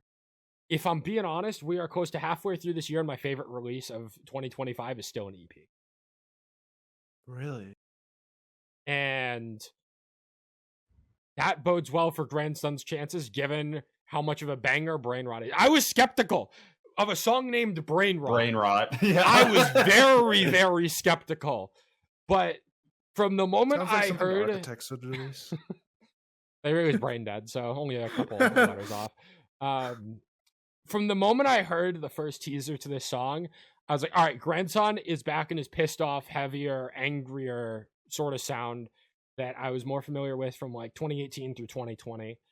But that also had me a little skeptical because I Love You, I'm Trying from 2023 was a pretty big departure from his sound historically. It's a lot more mellowed down. It still has some heavier moments, but it wasn't like the sort of angsty rock that I had come to know and love Grandson for. But with time, it has become one of my favorite albums of all time. And by far my favorite piece of material that Grandson has ever released. So him going back to this heavier sound, I was like, is this sound going to resonate with me as much as that last album did? I really wasn't sure. Like, can he top himself again? It's a tall order. But if you're going to top yourself again, this is a fantastic place to start, and you just got to keep on swinging. And it's a 10-song album, and we'll see how the rest of the singles turn out, but this is a fantastic lead single, in my opinion. There's obviously a bunch of lyricism in this song about just the state of the world that we're in, but the one lyric that really stood out to me the most in this song was in the second verse. You know where it's headed straight to the gutter, watch as the winter warms up like summer, watch it all through your new smartphone with a battery mined by a child in a war zone. That one was pretty visceral. Yeah. There's other visceral lines in here, like the genocide with a right click line as well is pretty visceral, but the watch it all through your new smartphone with a battery mined by a child in a war zone. I don't know, something about that lyric really kind of, it made me like sit back in my seat. Like I was like kind of headbanging along, and that comes, and it almost takes me out of the song, but not for a bad reason, but for like whoa, okay, like, yeah, okay, I see you. Like, you didn't have to go there, but you did. And then the breakdown of this song as well, you get that heavier delivery. Like, he outros the song with and I want to just with like a heavier, like bordering on like unclean, harsh tone that it's been a while since we've really heard that from. So given this sort of angrier sound, I'm going to be curious to see how heavy Grandson goes. He did also say this is the first song that has been fully produced with a live band. No electronic drums, no electronic sort of guitar or bass. It is all real live instruments across the entire album. So we'll see how that turns out. Yeah, I may or may not. I mean, Grandson's one of my favorite artists of all time. If he sticks the landing on this album, I think I'm ready to dethrone Amaranth and put Grandson as my favorite artist of all time. Honestly, I probably should just be doing that already. But it's been a long time coming. Yeah, it's been a long time coming, and if he sticks the landing on Inertia, it's going to be deserved. Very excited. I would have to say this is my most anticipated album of the year at this point.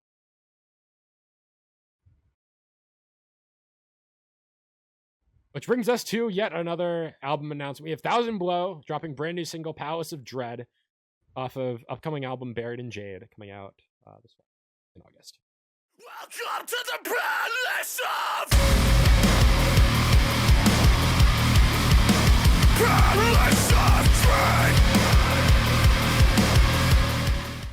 It's been a while since we asked for a With the single Make from Them 1,000 Suffer Below. feature. There's also the wasn't Make Them supposed to Suffer have? feature. Yeah. It's not listed on Spotify, but there is a feature from Sean. I want to say in the breakdown. It's not that noticeable. It's a little underwhelming of a feature as far as I'm concerned. I was hoping I for think that's more. why it's not listed. Maybe. Yeah. Honestly. But with that being said, I think the song itself is still really good. Like, the chorus, the melody is great. I like the verses a lot. I think the lead of "Welcome to the Palace of Dread" into the first riff is a fantastic way to. I don't know the track list, but I have to imagine this is like track 1, track 2 type thing.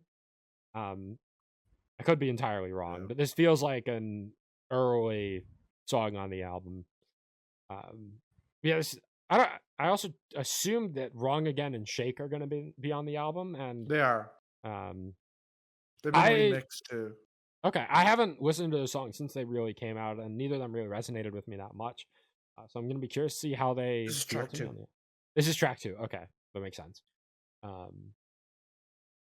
Yeah, I'm going to be curious to see how those other singles that we talked about last year shape up in context of the albums. They didn't resonate with me much, but I do feel like I probably will connect with them more in context of the album. And this is a great song to kind of reinvigorate my excitement for this band. You know, I saw this posted and it's like 1,000 Below with Make Them Suffer. This has got to be like, this is going to be the best song ever. Right? It's not. No. No. This is the worst single for sure. What was that album? Oh, sorry, I didn't mean to. No, when I get a heavy 1,000 Below song, I think of like Disassociate or Venenosa. I think is probably the most notable one, honestly. I don't feel the way I do with those songs with this one. I don't know if it's like too heavy or I'm just too far removed from metalcore now. It's just okay. Like I like the singing, but I don't know, man. I don't know. Yeah, it's okay. It's just okay. That's yeah. Which is never how we want to be feeling about any song leading into a 1,000 Below album, but it just seems like that's how it goes sometimes nowadays for a lot of bands. I think I'm okay with it because usually when they do heavy songs, they don't do too many, and they usually release one as a single. This is normal for them. It's probably going to be a one-off if they're anything like they've done in the past, which hopefully they will be.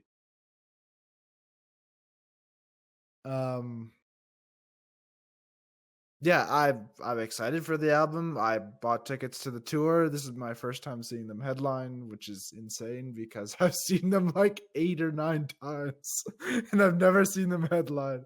A perennial support band on all of your favorite tours. Yeah, right. Basically, man.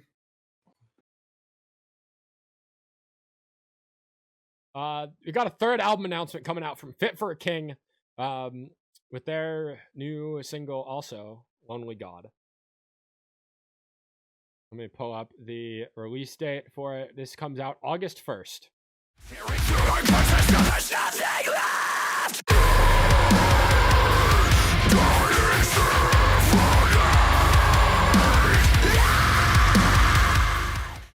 This one's even worse. What, you're not rocking with this one? No, man, I'm so done with Fit for a King. I'm done. It's over for me. Relationship ended. I don't know. I'm not too removed from them at this point to say that I don't like this, because I thought that this was really good. I think that there are a lot of bands recently that have sounded really pissed off and like not stuck the landing, and I feel like this is an instance where a band did. I gotta say, I do think the in the breakdown was a little unnecessary, but he still killed it. Don't get me wrong. It's just like, okay, in the year of our Lord 2025, we still got a in the breakdown. Like, surely we can move past this. That's gonna be, I think, one of my. What's up? I was just reminded that Lorna Shore also released a song, and it sounded like every other song they've ever released. Other fucking Lorna Shore song ever. Who could have seen this coming? Reminded me of it. God, what, you don't want to listen to the same 6 minutes of unintelligible vocals and strings for the 20th time in the past 2 years? What's wrong with they you? They peaked with that EP, and then it was that's it. Yep. Nope. Heard. I, to this day, do not understand how people can enjoy that. But I also know that there are people who would probably listen to this and be like, oh, God.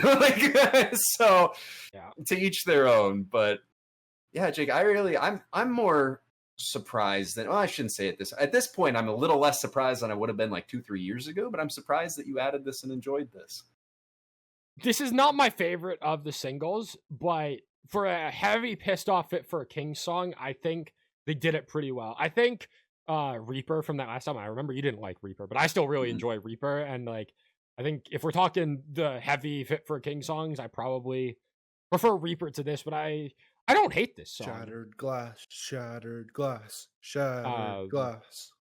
Yeah, I think that this is like with this set of singles that we have, this is already looking to be a step up from the last album. So yeah, I'm excited to see where they go. I think Ryan Kirby's a phenomenal vocalist. I missed it. He's saying nothing, dude. The amount of restraint that I am witnessing on Jacob right now is actually like... That album wasn't even in your top 10, was it? I thought it was mine. Yeah, it was yours. Yeah. God, that's... I don't know. I'll give it to you, Jake. I won't bad take Jake you. I think bad take Jake Cobb. Yeah, I guess I don't know. Like, I guess the thing for me with Fit for a King is I like all the albums and songs that the rest of you guys don't. So, and vice versa. You guys like Dark Skies. We all have our own favorite album. I think we went over this last time. Yeah. So yeah, we'll see how Lonely God turns out. It's a promising set of lead singles, so we'll see.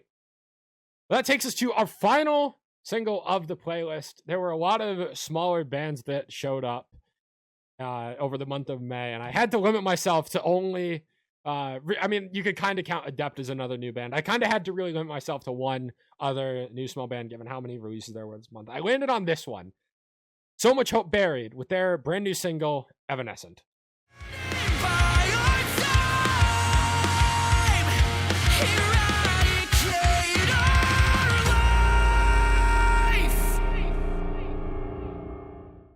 Following up their debut album, yes, Piano does go burr. This is following up their debut album that came out last year, which I almost threw into the playlist, but whatever month it came out in last year was also really stacked, and I didn't like the album enough to warrant throwing it in here. There were good songs on it. It was overall just okay.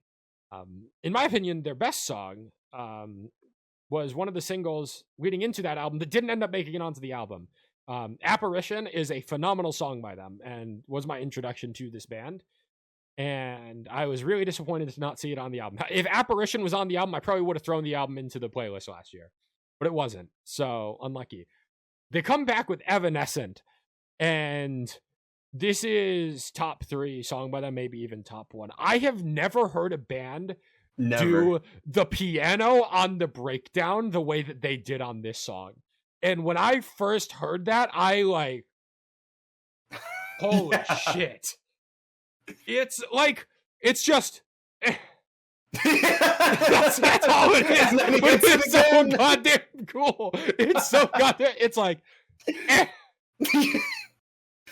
but it fucks. It fucks. It's just said it like 5-6 times, but it's so haunting.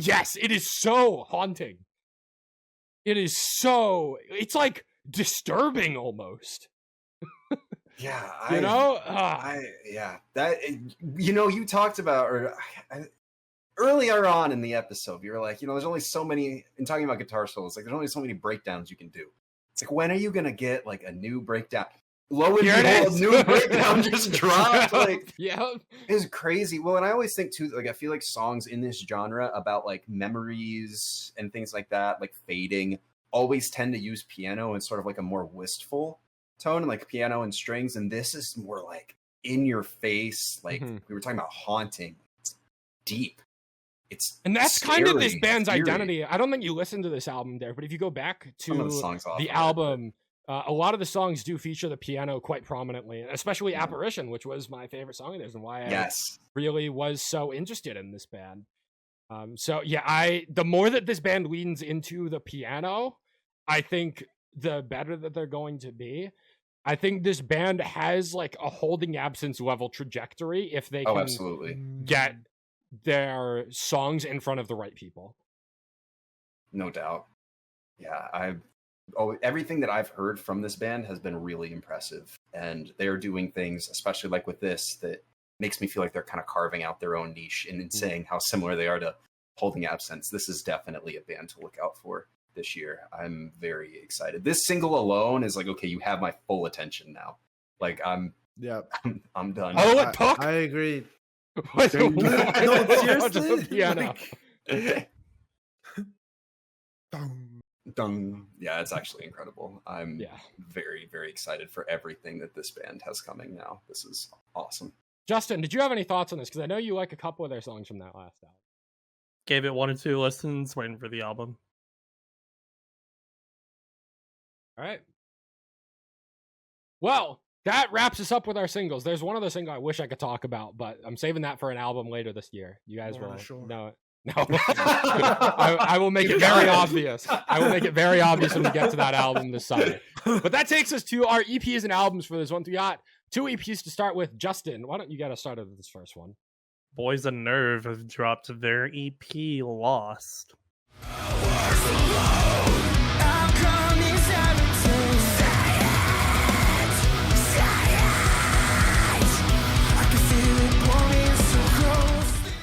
I'm other side. I'm repping it today. Can't see because of the mic, but nice.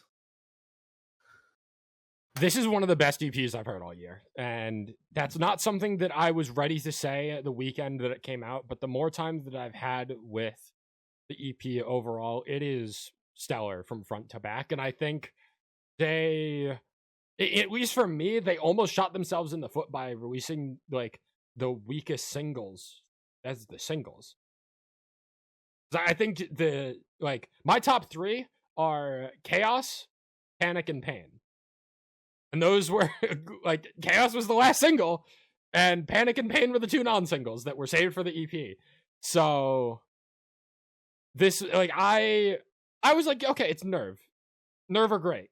But I was like, some of the singles I wasn't really connecting. I did not expect my enjoyment of this EP to be as much as I have turned out to enjoying.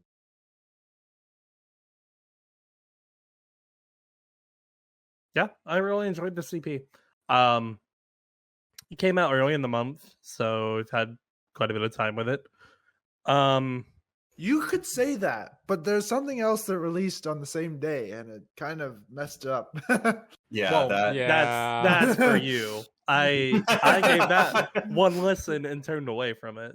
Oh, come on. This is good. I don't want to say it's my favorite yet because, as we talked about last month, there were a lot of EPs that have dropped this year that have been really good. Pain, I think, is my favorite off this. Going back and looking. Lost is my second favorite, I would say. Wasted's good. Chaos is good. All of it's just good. Like, I kind of wish there was an album off of this. And I hope there's going to be an album within that shorter time frame it took for between this and We're All Patients Here, because that was 3 years. I'm hoping a shorter time frame for another project, because this just makes me want more Nerv. Like, they're so talented. I'm really glad with this cycle they decided to incorporate more of Scott and Jordan and Tyler all into the vocals and incorporating them more. Dylan's great. We'll be talking about him more later in this year with some more features he's on. We've talked about him on Awaken I Am's Upside Down. Dylan's got great vocals, but I'm really glad they're letting the band fully shine with all of these songs. Yeah, I would agree. I think that's a big reason why I like Panic as much as I do. I think Panic has turned out it's between Chaos and Panic for my favorite song on here. Panic is a song that has continued to grow on me the more I listen to it throughout the month. The contrast between the harsh vocals in that second verse and then Dylan's vocals, I really enjoy that contrast. And then I also think the chorus in Panic as well. To find myself drunk, lost again, drinking in medicine. There's pain inside of my head. The feeling's irrelevant. Outcome is evident. Especially that the feeling's irrelevant. Outcome is evident part. I love the delivery on that line specifically. Yeah, it almost, this might be a weird callback. It almost reminds me of Drowning Hymns by Windwalkers. I hear it. You're valid for that. All right. I'll let that one slide. Well, I guess I'm not the resident Windwalkers authority.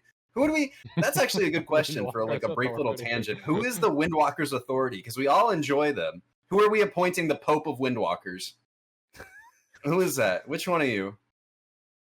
Are we nominating? Jacob's nominated himself. Oh wait, no, he's playing the Justin. He's raising his hand. No. He's like, yeah, I'll volunteer, sure.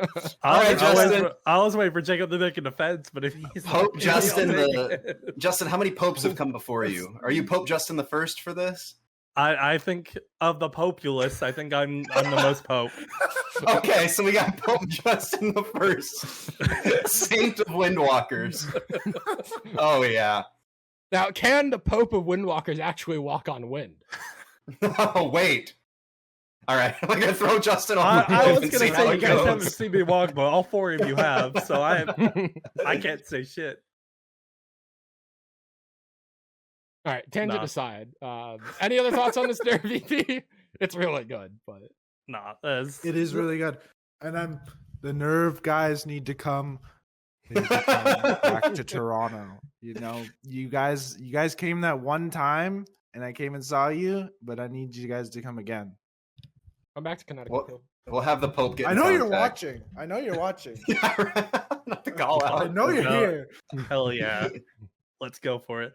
I'm very sad that their next tour is not coming anywhere near here. It's with Colorblind, Keith Whalen, and Catch Your Breath.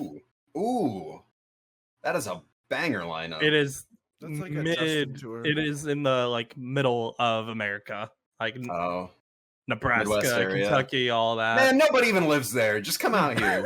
What is that? Nebraska? That's not a real state. Yeah, right. Literally. I've driven through Nebraska. I've driven through Iowa. There is truth in that statement. It is just corn. You look on your left, corn. You look on your right, and it's like soybeans. It's rough out there. There's not a tree for miles. Love the boys, but we need to see them more. Even though I've seen them 4 or 5 times. Yeah, right. Yeah. Real talk. They probably never go to Nebraska. There's definitely fans out there that are excited. That's probably why. That's probably a Midwest.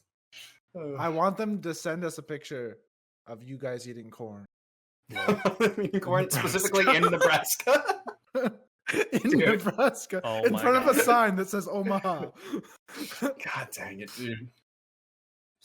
We've lost the plot a little too hard. We've lost the plot. Should I steer us back on track? Steer that's the name of the EP. We lost it. True. All right, Phantom Elite have dropped brand new EP, Mantis.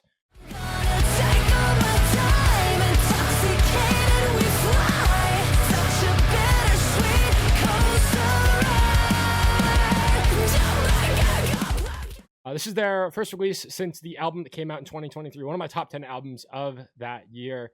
We got 4 songs with an interlude halfway through, and also a D&B remix that is there. Very much is there. I don't think this is as good as Blue Blood was as an album, but I do still think that this album has a lot of strong points. You get 2 fantastic guitar solos on this EP. One in Slow Burn, and then you get another one in, I believe, Good Guy. I am getting my songs mixed up, I think. But there's at least 2 guitar solos on here. One of them in Slow Burn being by far my favorite song on here. You get the feature from Jules of Set Your Sails, and Marina and Jules, they trade vocals back and forth throughout the entire song. It's fantastic. You get a great breakdown. You get a fantastic guitar solo. By far my favorite song on here. And then the other 3 songs, you get Nectar, Sangramala, and Good Guy. I think, unfortunately, the EP just gets a little bit worse and worse as you listen to it. I think it peaks with Slow Burn, and then Nectar is really solid. But Sangramala, I don't know if it's because there's 3 different languages going on in that song. You get a lot in English, and then you get some Spanish, and then you get some Portuguese as well, and it's just kind of a little all over the place. And then Good Guy, lyricism is not for me. But like sonically, I really enjoy everything that's going on here. Marina has a fantastic voice. I think that, yeah, it really comes down to lyrically, a lot of the subject matter on the CP is not stuff that I'm resonating with as much. Like you get in Slow Burn, like it's a lot of about like relationships and trauma and that sort of thing and breaking apart. In Slow Burn, the chorus is, I thought you said it heals with time, but it keeps coming back. Can't get you out of my head. We really fucked it up this time. It feels like a slow burn. Just that kind of like the push and pull of like, are we good for each other? Are we not? But then by the end, you get to Good Guy, and one of the opening lines of the song is, hey, my eyes are up here, but keep on staring. It's okay. And then in the breakdown, it's, you go brag about your size. They actually bleep dick size. Oh, they bleep it out? They bleep it I hate in the when song. bands do that.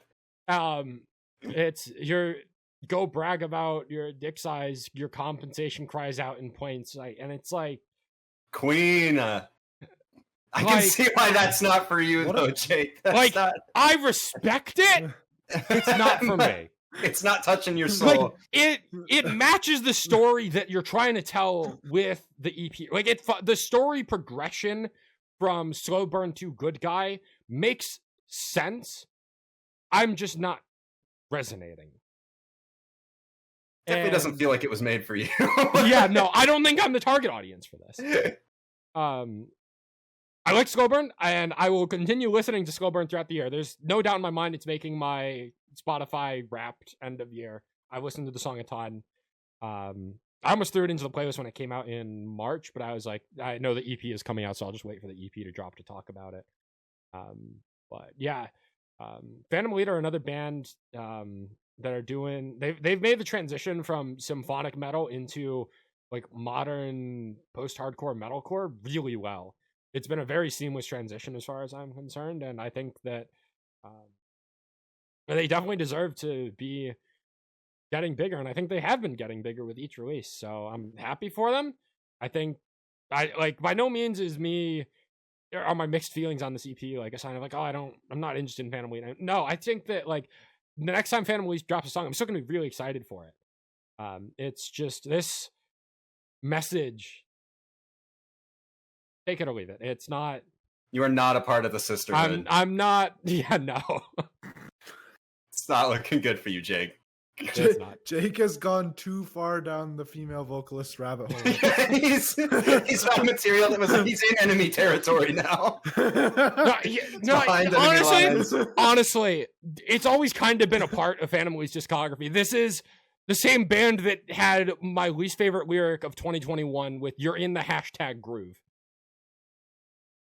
That's a banger. So, what do you mean least favorite? I forgot about that lyric. The song is great. That lyric just takes me out of it every time I listen to it. Anyway, that's all I have to say on this one, really. Eric, did you end up getting to this or no? I didn't. I was kind of waiting to hear what you had to say about it.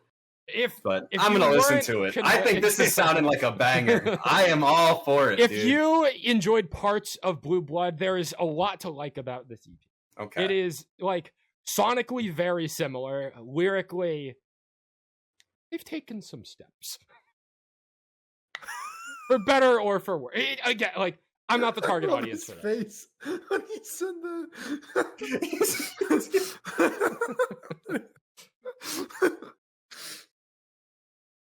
Anyways, Acres have put out a brand new album, The Host.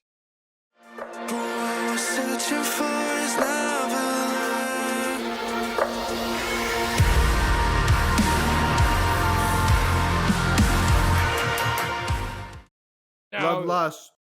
Yes. I'm a Bloodlust fan. Yeah, Bloodlust, that shit bangs. It is very reminiscent to Antimatter. Not as good as Antimatter. Oh yeah. But it does remind me of Antimatter in like the progression of the song. And I think this band is at their best when they lean into the clean vocals, and Bloodlust is very much leaning into that groovier sort of clean ambient kind of sound, atmospheric.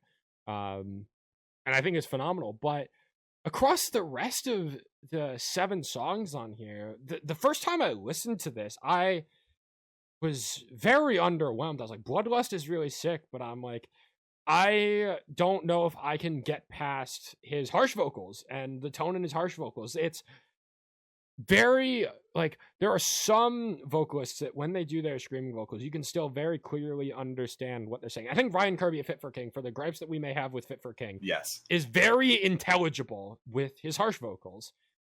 I want to say I know this guy's name JT from Era JT's specifically tries to make his vocals very understandable, even though they're always talking about like super complex, proggy things. They have the I want to say Ben is the vocalist of this band. His harsh vocals are not the most intelligible, and I think that's always been a bit of a barrier for me. So when I hear a song like Built to Bleed, I'm a little just like kind of taken out of the experience because I'm just like, I am not following. But I think it's a testament to the songwriting and the production that I've been able to kind of overcome that over the course of the month. I'm really glad that this was an early May release, because if this had just released last week, I think I wouldn't have even thrown this into the playlist. This was something that I really needed to spend time listening to throughout the month to really come to terms with, and I really enjoy everything on here. Bloodlust obviously being my favorite is a phenomenal opener, but Not So Different, Staring at the Sun, Around It Again all have phenomenal choruses. You get great riffs. Not So Different, that opening riff, and Built to Bleed, the pounding of the drums and the guitars in the chorus, like I've really come to appreciate it. Empty Room is the only song on here that I kind of haven't spent that much time with, but given that I kind of came out of this on first listen, is like, this is like, with everything else I've heard from Acres, like I take it like in one ear out the other. I listened to it. No lasting impact. This has given some lasting impact for me, which I was not expecting.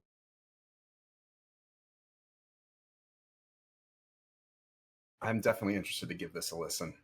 I've heard off and on about this band. I think, Jacob, you saw them live, right?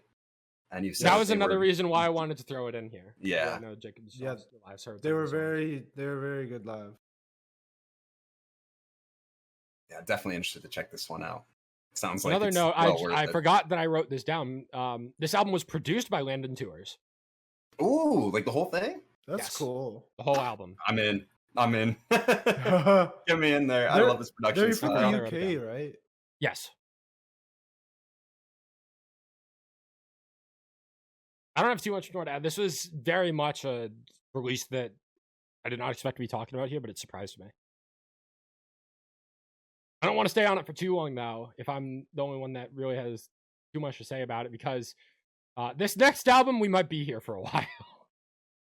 If this has potential to be one of our longest album discussions ever, and rightfully so. I'm gonna let Jacob take it away from here. Rightfully so. I'm surprised he said that. We have Sleep Token with their 4th studio album, Even in Arcadia.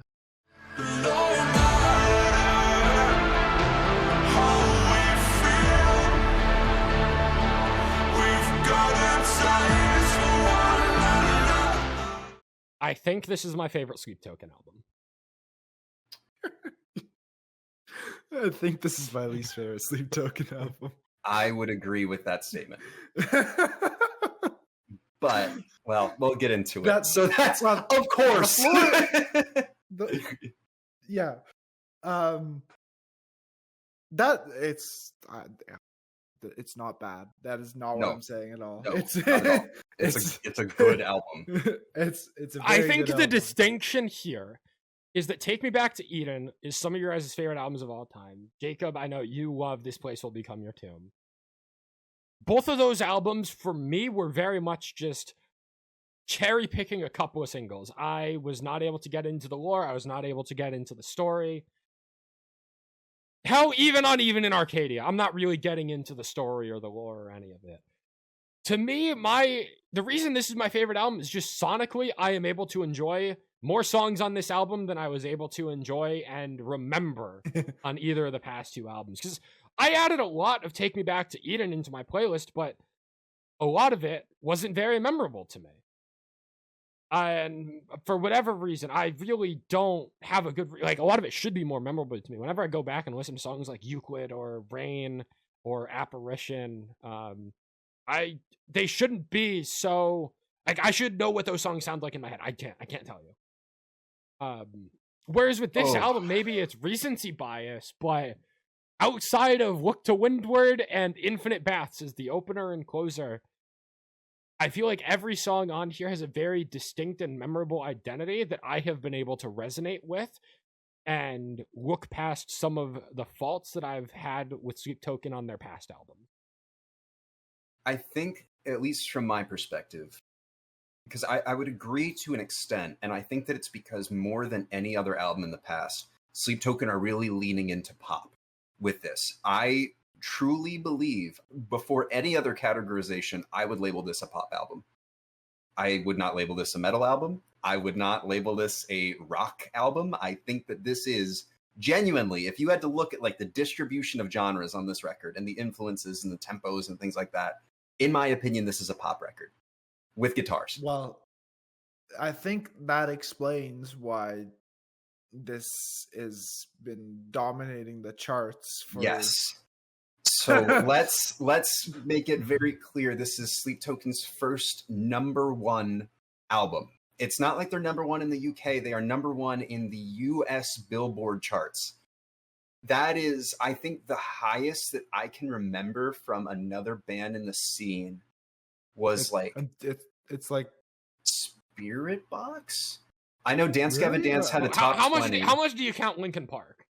Okay, well, that's Linkin Park, right? Like they're okay. What about Bring Me? There's got to be a Bring Me album. Yeah, Bring Me. I'd actually be very interested in that. I want to look that up. But this is, for all intents and purposes, like this is huge. This is the biggest scene album that we have seen in a long time. Oh yeah. I'm trying to see where I think this is where this is kind of going off on a tangent, but I think this is where Bad Omens has messed up. They needed to release quicker. Yes. And I think Sleep Token has done a really good job of capitalizing on that with the 2 years after Take Me Back, not even 2 years after Take Me Back to Eden. And keeping their fan, like they were stuck at 3 million Eden in the Take Me Back to Eden era. Now they're at like 9. Or they're at 11. They're 11 million monthly listeners. That is, for a scene band, unreal. I mean, even like I just looked it up. 8.8. They were at 11 last time I looked, so that's crazy. That's The Spirit, which I would say is probably the biggest scene album, like a modern scene album besides this. Only hit #2. Like this went #1, and wow. I mean, this, I remember even 5 years ago, this band was at like 200,000, 300,000 monthly listeners.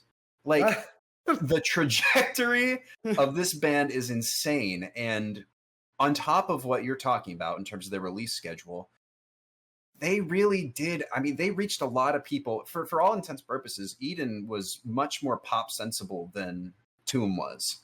And they were able, as a result, to reach a lot more people, I feel like, because of that, as well as with the Strong Shuxers, with like the Summoning and things like that. And like these viral moments that, you know, I don't know if they intended to take advantage of it, but the algorithm certainly did.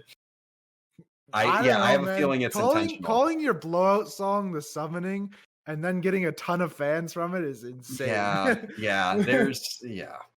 I think now they understand what they need to do in order to cultivate a larger fan base. They both from like a musical perspective, from an algorithmic perspective, from an industry perspective. This is their first album on, what is it? Is it Interscope Records or is it RCA? Huge record label. The artists that they are sharing that space with, it's unprecedented. And this is something I also wanted to touch on. This has been, in my opinion, the coolest and best album cycle release I've ever seen. The way they did it, like using literally every single social media platform that you could possibly think of. It started with a freaking TikTok that went to a website, and then they had like the freaking weatherman doing stuff as well. There was like clues on Reddit. I don't even know what else. There's other stuff. They had the Discord doing stuff. The amount of little droplets of, like, let's say lyrics or even sound bites that were just teased, but you didn't get enough to know it was anything, right? So once you get to the album and you're like, oh, show me how to dance forever, that's the name of the freaking website, that it's a lyric in Dangerous. And then you get the little intro bit of Even in Arcadia that they used for all the teasers. There's more I can't even think of right now, but yeah. I think, yeah, with the what's the advertising team, marketing team, that's the name. They killed it, and only it was only 2 months. Yeah, and the response to this has been unreal. I mean, some of these streaming numbers it's ridiculous. But when you have a band like that that's going to promote their album to the extent that they did, there needs to be a huge payoff. The amount that you put forth in marketing and into making sure that this album hits, it needs to reach as many people as possible. It needs to be as accessible to as many people as possible, because I have a feeling if you did the same kind of rollout and then you dropped Tomb, there would not be as much or as great of a response. And I think that by making the album as accessible as possible, given their sound, I think that they succeeded in a lot of ways. And I think that they also fell short in a lot of ways. And that this album's accessibility is both its greatest strength and its greatest weakness. Yeah. Yes. Now, the extent and songs that we may feel that way about, I think are different. I think for me, what you have here are songs like Emergence, Caramel, and Dangerous that integrate that pop sound, especially on Dangerous in the chorus of Caramel, that it's so well done. The execution on it, it's catchy, it's poppy, it's vibrant. There's the part where we disagree. I think that there are instances like Past Self. Past Self, to me, along with Provider, are the two most egregious instances on here, to me, where it feels like they're putting forward an image of the band that's meant to be consumed in media. Or, like, for instance, Provider, we all know the side of TikTok that got a hold of Sleep Token's music, right? They Provider is straight book talk. Like that to me, in terms of looking at the lyrical content of the rest of the album of Eden, it's so unnatural and it feels very forced. Now, I've seen the people making TikToks about this song. No, I'm gonna disagree, because I think they've been doing that for a while. Like, to an extent, Sugar is 5 years old now. Yeah. I guess I would say that this to me feels like the most on the nose that it's been, and that's why it feels inauthentic. Have you heard Nazareth? Yes. I still think that this is more egregious.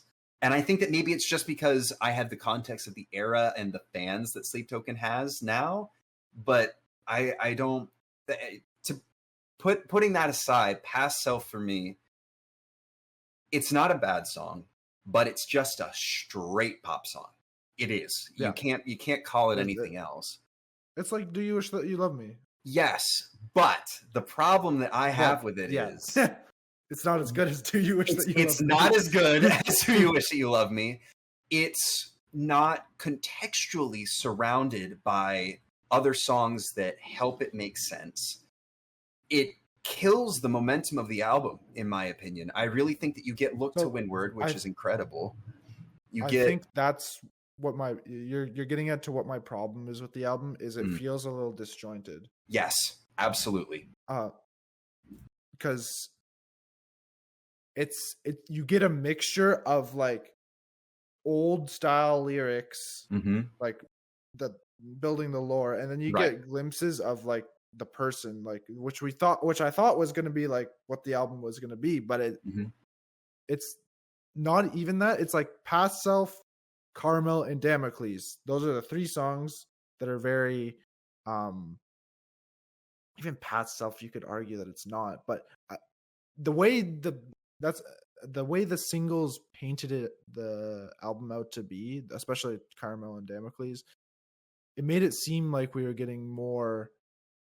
We were done with like Sleep Token lore, but in reality, we're getting the aftermath of this relationship that happened, as well as little bits into Bessel's life as in having fame, basically.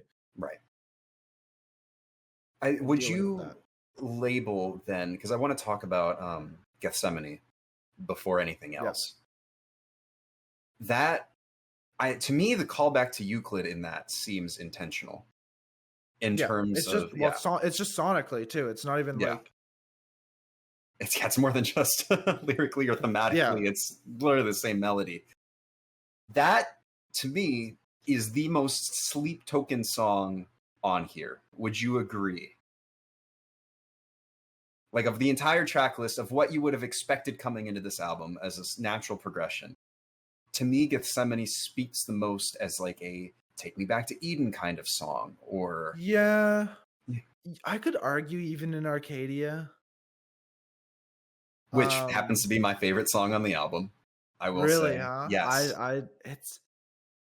It's interesting because it's like the most old style, but it's also not. And it's not my least favorite, but it's not my favorite for sure. I like my favorite, and I'm saying this now. And if any song is higher than Look to Windward on my end of year singles list, it's a damn good song. Look to Windward is, I think, my favorite song of the year. I see Justin shaking his head. This might be an opportunity for Justin to actually have thoughts on this album. Yeah. I'm sharing. I know you're going to say, and I have the worst opinion of the Sleep Token songs. Provider was my favorite. Look to Windward, I think, was the best song up until about the 4-minute mark, and then it turned into another song. Completely unrelated to it. I thought you were going to say the other way. I thought you were going to say the beginning's boring, and then that's what I thought too. No, the beginning's great. If you like the beginning of Look to Windward, you got to listen to Sundowning. I'm with Justin. The beginning of Look to Windward is good. It's the back half of the song that bores me. I don't even know if it's, for me, boring as much as it is like, because they already did it once, it almost feels a little, I don't even want to say gimmicky, but I know what to expect from. What do you mean they did it once? You mean like it's essentialism? I to an extent, I feel like that song structure and style is so distinctly Sleep Token now that I expect it, and because I'm expecting it, it doesn't blow me away or impress me as much as it would have if it was on like Eden or something like that. Like if that was a lead single for the last album, I would have been like, damn, like. But This song has 6 verses. oh no, It's like the least Sleep Token thing ever. well, don't get me wrong. I think it's great. I don't know.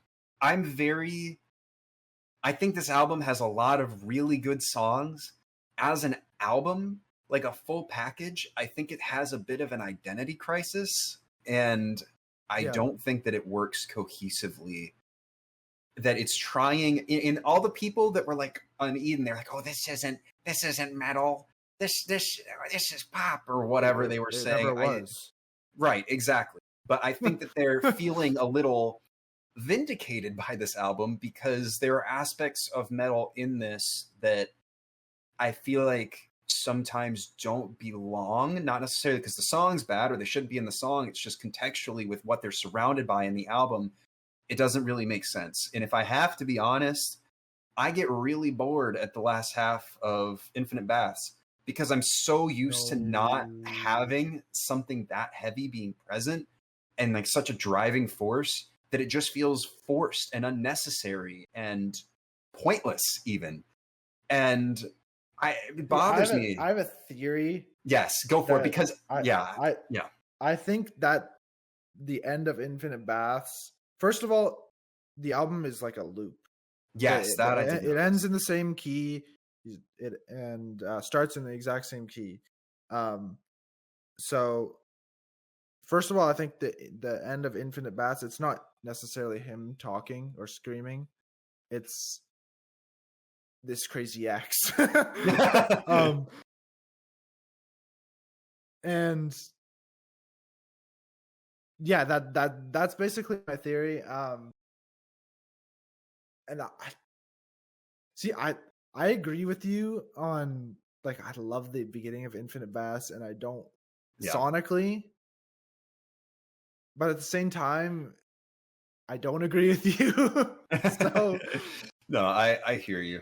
I want to take this opportunity to ask you if you have a favorite lyric. And this is extended to you too, Jake, if you have one. Justin, I know you don't got a favorite anything besides Provider, but if you want to pull something up, you can. So my favorite lyric, it's less so about the lyrics themselves and more about the vocal delivery. And it's... Yes, I have one of those as well. Yeah. It's the verse in Emergence. I've got solar flares for your dead god, space dust for your fuel rods, dark days for your solstice, dancing through the depths of hellfire on the winds that started from within. And then the tell me what you meant by living past your half-life and walks up with the universe and you're well-versed in the afterlife. Mm-hmm. I love that vocal delivery. I don't care what it means lyrically. I'm sure there on the album. Provider is right there, dude. Like I don't really care what the deep meaning on that lyric is. It sounds so cool. It does. It tickles something. I get so excited every time I get to that part. That's with me and Windward. The one that sounds so cool is actually the part that you guys hate. It's literally verse 4, 5, and 6. Like, I've got eyelids heavy enough to break diamonds. You pray for sound, I pray for silence. Damn right, faithless, I can't deny. You'll find me with half a mind to get violent. Yada, yada, yada. Okay, verse question. 5. I've only listened to Look to Windward, I think, 2 or 3 times. Is Vessel screaming this part, or is he singing this part? No, he's rapping. He's rapping this part. Okay. Oh, yeah. God, there's so much I want to freaking say, but I know we've been going on for so long. Maybe pick 2. Well, I was gonna go off on a tangent. Oh, I've gotten most of my thoughts on this album. So if you just want to rant until you've gotten enough thoughts out the way, we can kind of cram the last couple albums into this. Is probably gonna be the album you talk about most this year. So probably yes. If there's any album that deserves a tangent, it's this one. So go for it. Okay. Okay. I thank you.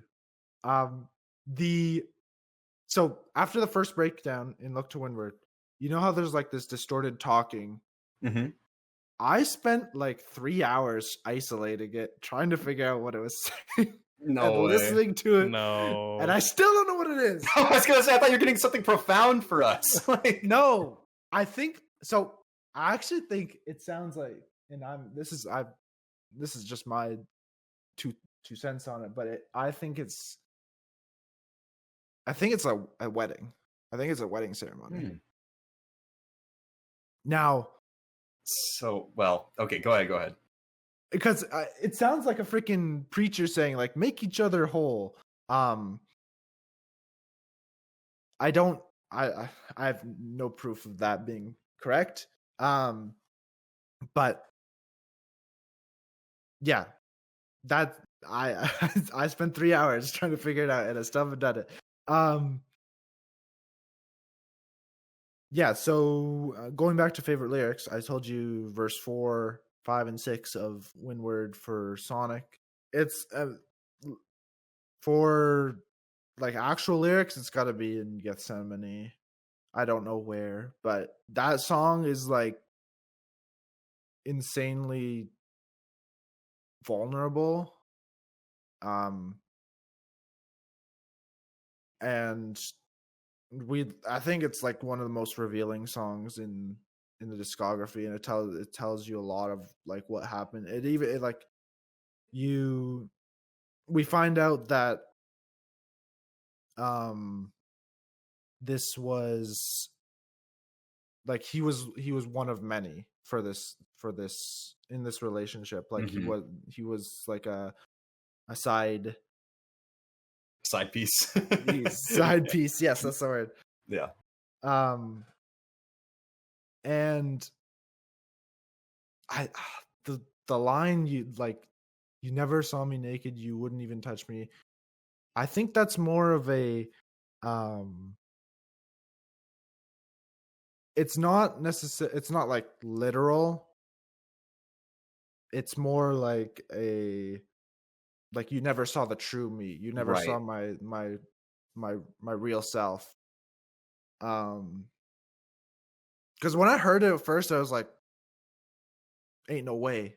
I've heard Sugar before. I know what Vessel gets up to. Yeah, there's honestly, and there's so much, man. I could like, this guy is like the ultimate nerd. He is. Like, his way with words is incredible. Yes. Like, and like, yeah, all the I'm going back and forth, but all the talk about like swords and feathers, and there's multiple lyrics with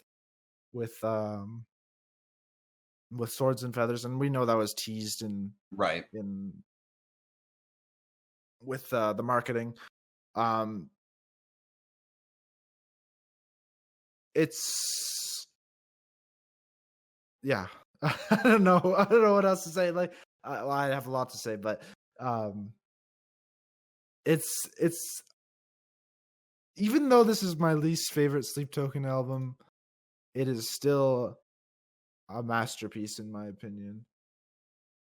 I don't know if I could go as far as to, I would call Eden a masterpiece. I don't think I would give that same praise to this. I think that there are a lot of shortcomings on this album, both in terms of pacing, my own personal enjoyment. Sorry, Justin, I will always talk down on Provider. I think that it's not good. Oh, come on. That's what opinions are for. But dude, the chorus of Provider is so good. Yeah, but then you listen to what he's saying, you listen to the verses, and it's just too cringy. I can't do it. I can't. And so the Phantom Elite, Derek, of but that's like girl boss empowerment. This is like Sleep Token talking about fucking. And I don't want to. I'm not a fan.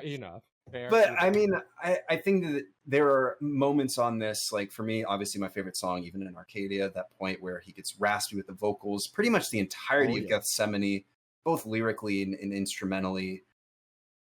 Caramel's chorus, there are so many moments on here that are so well executed that the album, even for all of what I would label as shortcomings, still has enough on here to be called a great album. This, in my opinion, is a step forward for Sleep Token as a band, but a step back from Eden as an album. And I would be very interested to see if there's a follow-up album to this as a counterpart, to see if it changes my perception. That's what people are talking about. Yeah. I was on board, honestly. I don't think it's happening though. I don't think there's too many songs on here. I feel like in terms of like if their goal was marketing and the way that they set this up, I feel like if there's a sequel album, it'll be after a tour cycle or something like that. That they need to tour on these songs first before they can get anything else out. Eden had what was my album of the year 2023? It was Eden. It was Nothing But Thieves, right? Yeah.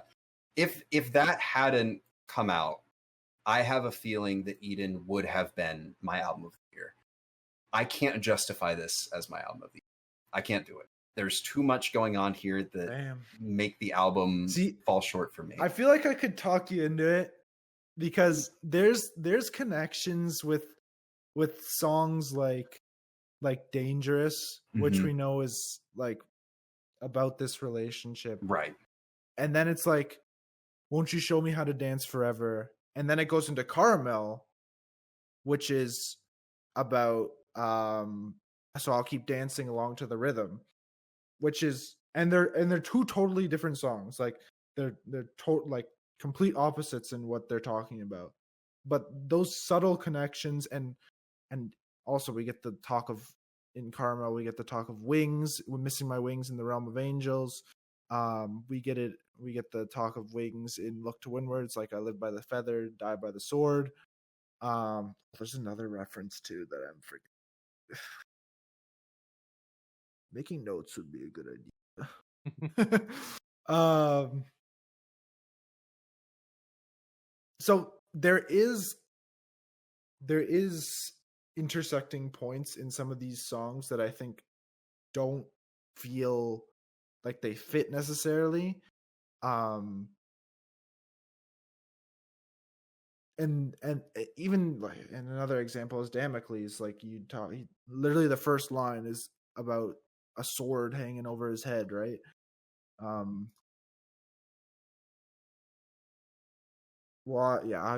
been waking up under blades. Yeah. Okay. Yeah, so I feel like there's enough connections for me to make between songs that I can still justify it. I can see what you're saying because honestly, one listen in, it's like I don't know. I've tried. I'm thinking what I'm going to end up doing is sticking with my favorite songs, give it a couple months, and then go back and see if I can try again. Because at the end of the day, it is still Sleep to your favorite song, Carmen. Yes. Yep. Which I could easily make the case for top 3. I think it's probably Even in Arcadia, Gethsemane, and then Caramel. But yeah, I'm intrigued to see where this sits. We're mentioning top 3. I've mentioned before, Emergence is my favorite. Rounding out that top 3 is Dangerous at number 2, and then Damocles. Oh man, am I snubbing Dangerous? Damocles. I love yes. Dangerous. Okay. That's good. I think Dangerous almost is like one of my most played songs of the month. That second verse, I will say, where it is so good. I'm shaking ass every time. Like yeah.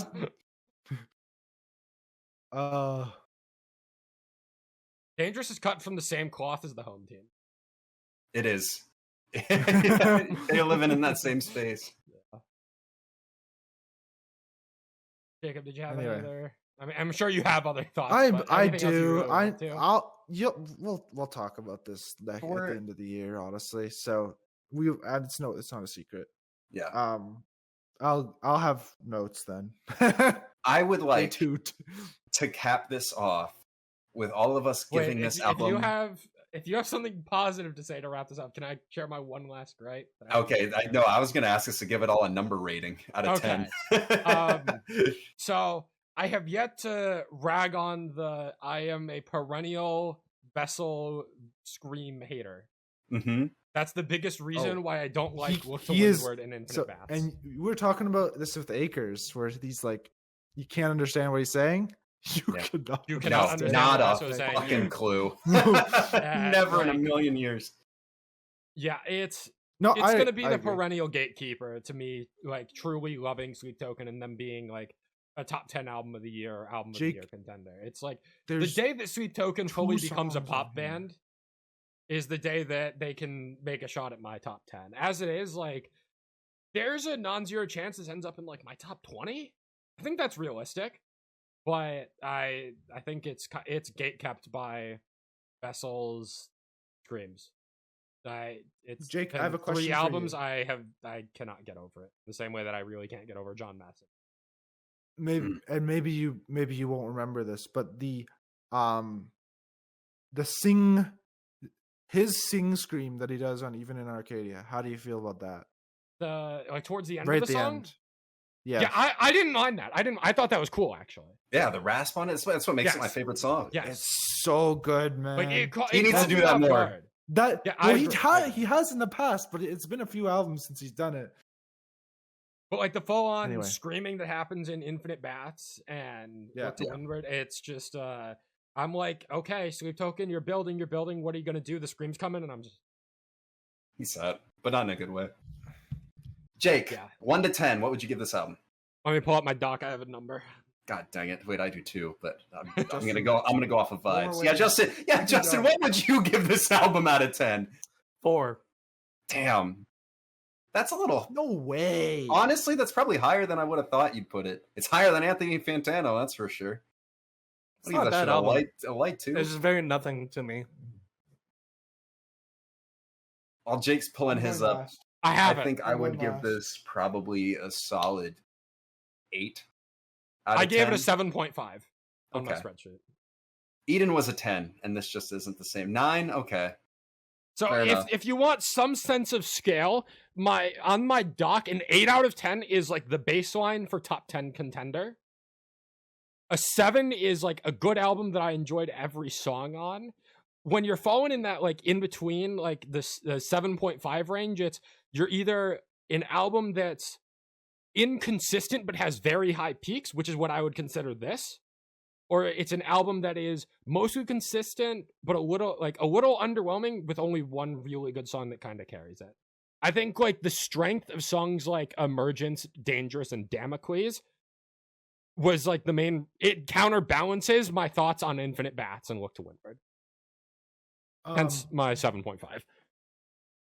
I think I know we're trying to wrap this up. I just want to disappoint Jake. I think Emergence Always is a good really time. song. I'll probably disappoint Derek too. I think Yeah. and I know it's because I over listened to it as a single. That's the only reason. And Many also the such freaking cases. line about solar flares for your dead gods and space dust for your fuel rods. That's delivery that's on the that- worst Sleep Token lyric. Man, the delivery on that tickles my brain. I'm with Jake on this one. I know it's so good, but it's also not. Bothers me so much. In all of our gripes, listen to the album. It's very much worth it. This is one of those times where I would say there's definitely something for everybody just by virtue of Oh, how yeah. accessible it is. Whether or not that accessibility is a good thing is up to everybody's interpretation. It's up to 8.8 million monthly people's interpretation now. Well, which is up to unreal. 11 million. Spotify only. There's still Like, Yeah, still Apple Music. Apple and- Music, Amazon, whatever, Tidal. I don't know what you listen to. Deezer, shout out Deezer. God, not Deezer, bro. I used the free trial of Deezer for like 6 months before Spotify. I don't even know what that is. Anyways, iTunes. we have 3 more albums to talk about. I think we're gonna try and get through them pretty quick because we just spent a while on Sweet Token. I'm sorry. No, It's all our collective. Even in fault. Arcadia, It's even the in Arcadia biggest scene deserved it. album. It's In it deserves. history. Yeah, it deserves like history. a very deep dive discussion, and I think we We touched on didn't just go about every deep, in my aspect. opinion. We could have gone deeper. Yeah, but I feel like we touched on a lot. So So is Vessel, according to Provider. You okay, think he could have gone deeper? That's a lyric off the next album. Sweep Theory have released their Oh. debut album, Afterglow. Got your head in the clouds, something bringing you down. I could be the gravity that brings the ground to you. Let me know. I've cut the to see discussion there. I've cut the discussion there. Sweet The Theory drumming debut is too album. good, though. This band has been blowing up. They're sitting at 2.3 million monthly listeners right now. What? Yeah. Since when? Since today. Octocore, man. Fucking A. I mean, it makes sense. Well, now hold on. I got how big is their biggest song? That's Like I remember 20 2 years. million. 20 million. I remember where this band was at 2 years ago. It was not 2.4 million. Yeah. What the hell? Yep. Octane numbers go crazy, and I really think that this band got themselves in front of the right people. They are making octane rock that is extremely well polished, and like I have very few faults with this album. I really enjoyed this album. I think this is my favorite album I listened to this month. I have gripes. It is not flawless by any means, but I still really enjoyed it. To me, this comes back to what I said about Memphis Mayfire. Memphis Mayfire are the cheese pizza of metalcore, and your enjoyment of a Memphis Mayfire album comes down to how much do you like metalcore at its core. This Sweet Theory album, to me, comes down to how much do you enjoy hard rock at its core, at its principle. Mm-hmm. There are deviations on this album. I think Colin has a very unique voice that leans into that R&B sort of soulful aspect, especially on songs like Stuck in My Head and Just a Mistake. But at the end of the day, the album is not really pushing any crazy new boundary. You know? It is, for the most part, very safe, for better or for worse.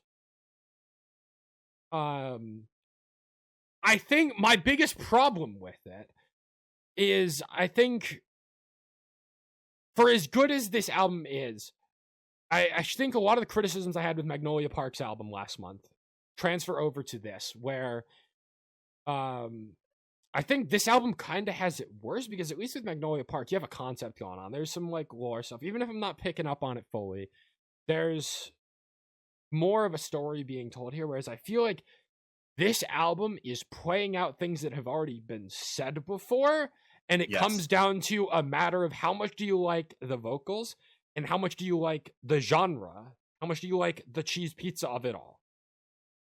So I did some digging. I've been building a playlist since 2016 called Good Shit, My Dude. It has a funny little hedgehog on it. It goes like this. And there's over 7,600 songs in this playlist. So I was curious, because if this is if I'm using the cheese pizza analogy, there's a lot of songs that I have added to my playlist with duplicate names before. How many? Think of how many undertows there are in metalcore. You know, that's the too point many. I'm trying to make here. There's too many. There was a song named Undertow I could have added to this month's playlist. On that note, at least 60% of them are in Amity's discography. but the point I'm trying to make now, take this with a grain of salt. All the songs I'm about to mention, I like a lot of these songs, but I have 13 songs in my playlist named Paralyzed. I have 10 named Parasite, 4 of which are from 2025 alone. I have 10 named Gravity. Just Gravity. There, if you want to count songs with like Gravity in the name, like I'm thinking Gravity, My Ever Ghost from Destroy, Rebuild, and Hogog album. That brings the total up to 15 songs named Gravity. If we're looking at Numb, there's only 7 songs named Numb, but if we're counting songs like Numb the Pain, and I'm sure there's 14 songs named Numb. Brand new Numb. Brand new Numb, yes, that's another one. And then some less notable examples: Hourglass at 6 and Afterglow at 4. Statistically not as relevant, but we're looking played out. The 10 to 14 on Paralyzed, Parasite, Gravity, and Numb. How much are Sweet Theory doing to distinguish themselves? And I think Gravity and Paralyzed are some of the best songs on this album. Gravity, easily. But it's like, how do you stand out in a crowd? So it's like you really feel like you're a small fish in the Pacific Ocean. Yeah. For as good as the songs are, they aren't so genre-defyingly good. No. That they transcend the sound, you know? they're not pushing the envelope on the genre at all. It really feels to me like, in terms of what they're doing in social media and the songs that they're putting out, they're just trying to grow as artists, and they're not doing anything that's really revolutionary at all. Nothing on here, I would say, I think the most anything that revolutionary thing they're doing is like they have more of that R&B sort of soulful vocal in Cohen's voice that I think is fairly distinct.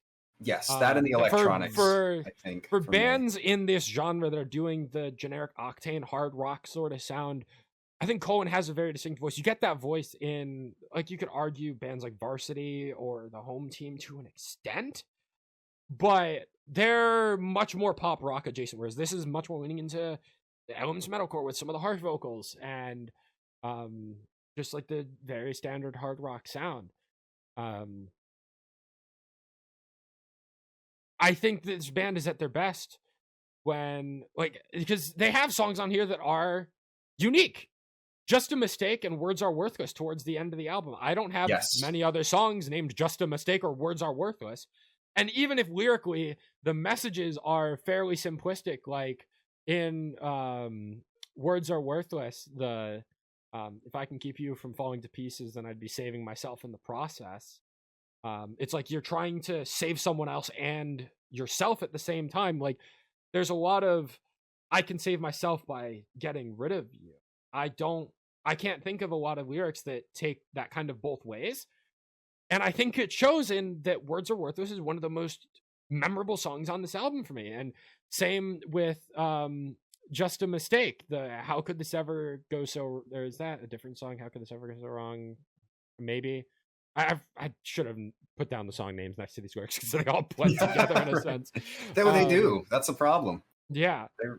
It's uninspiring. I was really hoping for more experimentation from this band. You get moments of heaviness on songs like Paralyzed or in Threes, or in Static even. I would have loved to see them do a much heavier song just to spice things up. Yeah. Is this a debut album? Yes. So I feel like we can forgive them. I do agree. I think maybe to an extent we can forgive them, but again, I feel like they've got 2.3 million monthly listeners. So it's That's like, true as well.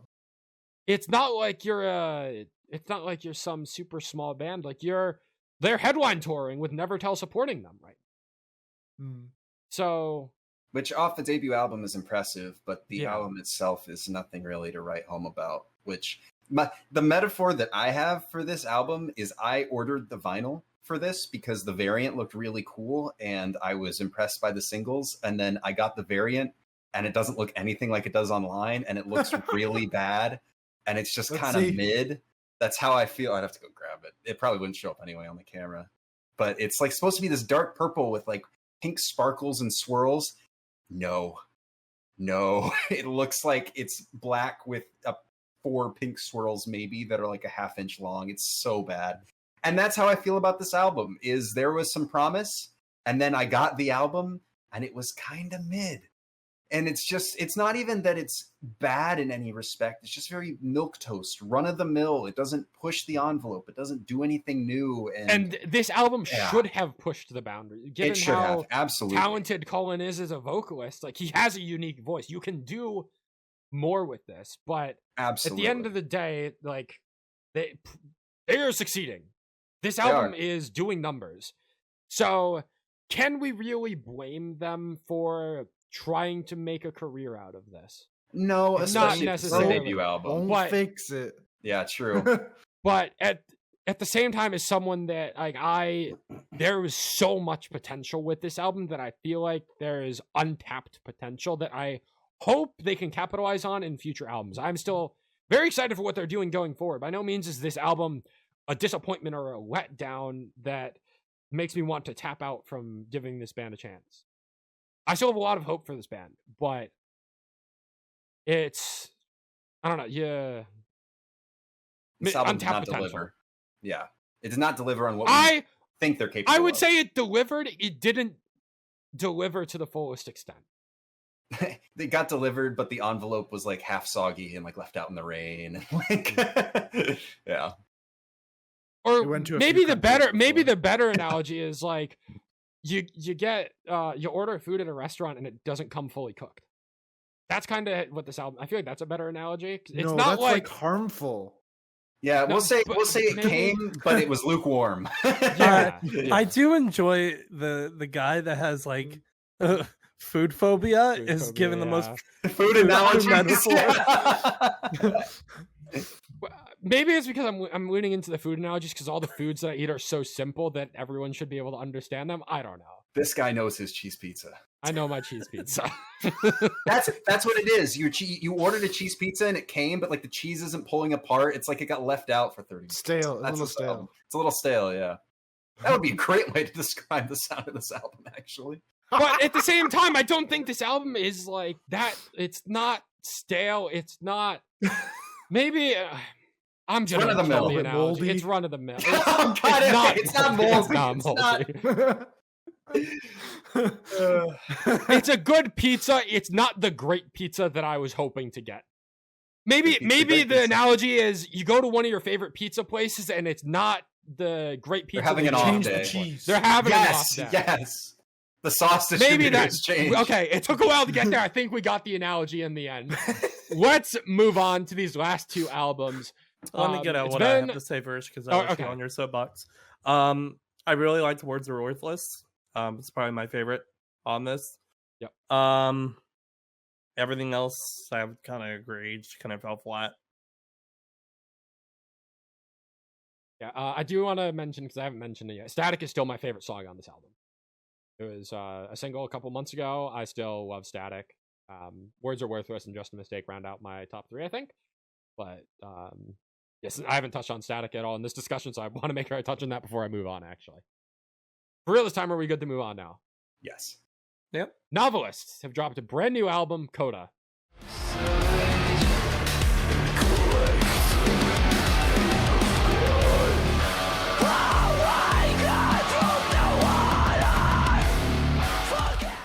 And it's been a minute since we've talked about Novelists. Obviously, they've had a bit of an identity crisis. They had Tobias on Deja Vu, and then Tobias left and Camille stepped in as their new vocalist.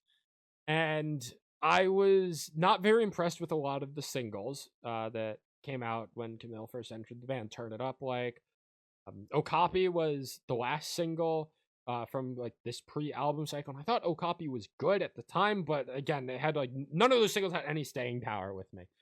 So when Novelists released the double whammy of CODA and KO late last year, and also announced the album with it, I was like, I am not going to listen to any of this until the album drops. And I am so glad that I did. Because had I listened to singles for this album, I would have been so disappointed. I think that the 4 singles on this album are by far the best 4 songs on here. Say My Name, CODA, All for Nothing, and KO are phenomenal. And like in contention for most improved artist of the year for me off of those 4 songs alone. I think the melodies in Say My Name and All for Nothing, and especially KO, the closer, are fantastic. CODA, as the title track, has an incredibly bouncy riff and an incredible guitar solo. Obviously, Novelists kind of gimmick. I feel bad calling it a gimmick, but it's what they're known for. It's guitar solos. That's their distinguishing fact. It's the instrumentation and especially the guitar solos. And there are so many great guitar solos on here. I think CODA and All for Nothing have incredible guitar solos. They're like soaring. They're phenomenal. But Camille's vocals, I really feel like, have leveled up on this album, especially in Say My Name and KO, as these like kind of ballady, softer songs. There's still harsh vocals in Say My Name as the opener, but it really feels like a slower ballad compared to some of the songs in the middle, like Maldición de la Bruja, track 4. It's heavy. It's heavy out the get-go. It is a heavy song front to back, pretty much. But I say all of this, and the meat of the album in the middle, there's me going with a food reference again for whatever fucking reason, just, it left a lot to be desired.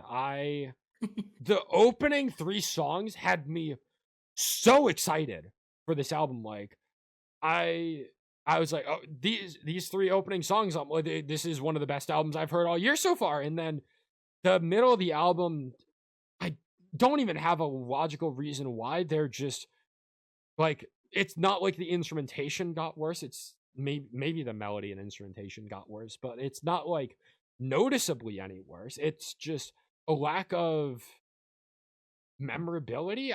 So maybe that is the melody and instrumentation not being as good because it is so much more memorable on the singles. But yeah, I don't know. The middle left a lot to be desired, and even going back to it a couple times, I can't really put my finger on why. I'm gonna heavily disagree with you, and I think that I will agree with you that I think that this is a contender for most improved artist of the year.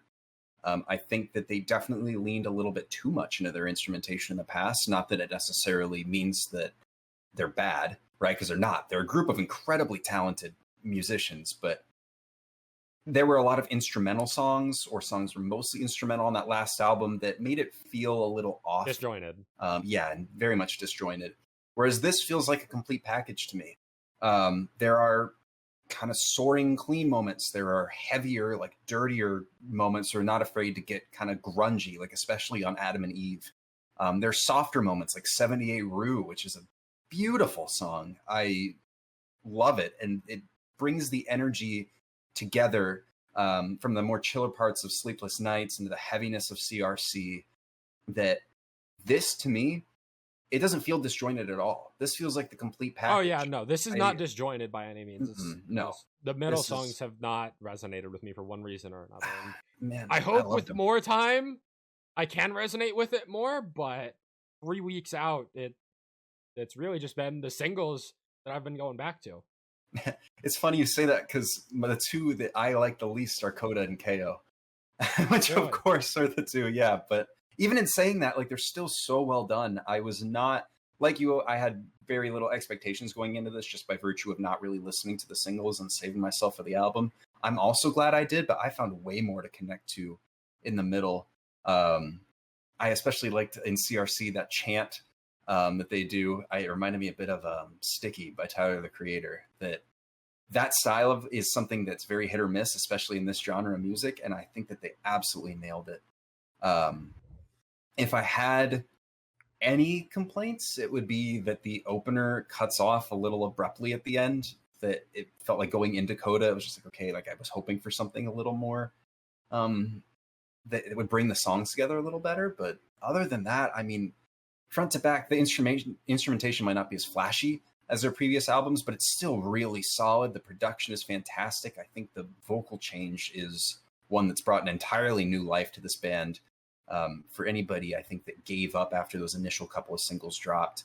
I agree, they were weaker than anything that's on this album, in my opinion, and don't judge their initial works by what they've put out here. If you've put off this album solely because of those two singles that weren't on here, subvert your own expectations. Give this album a listen.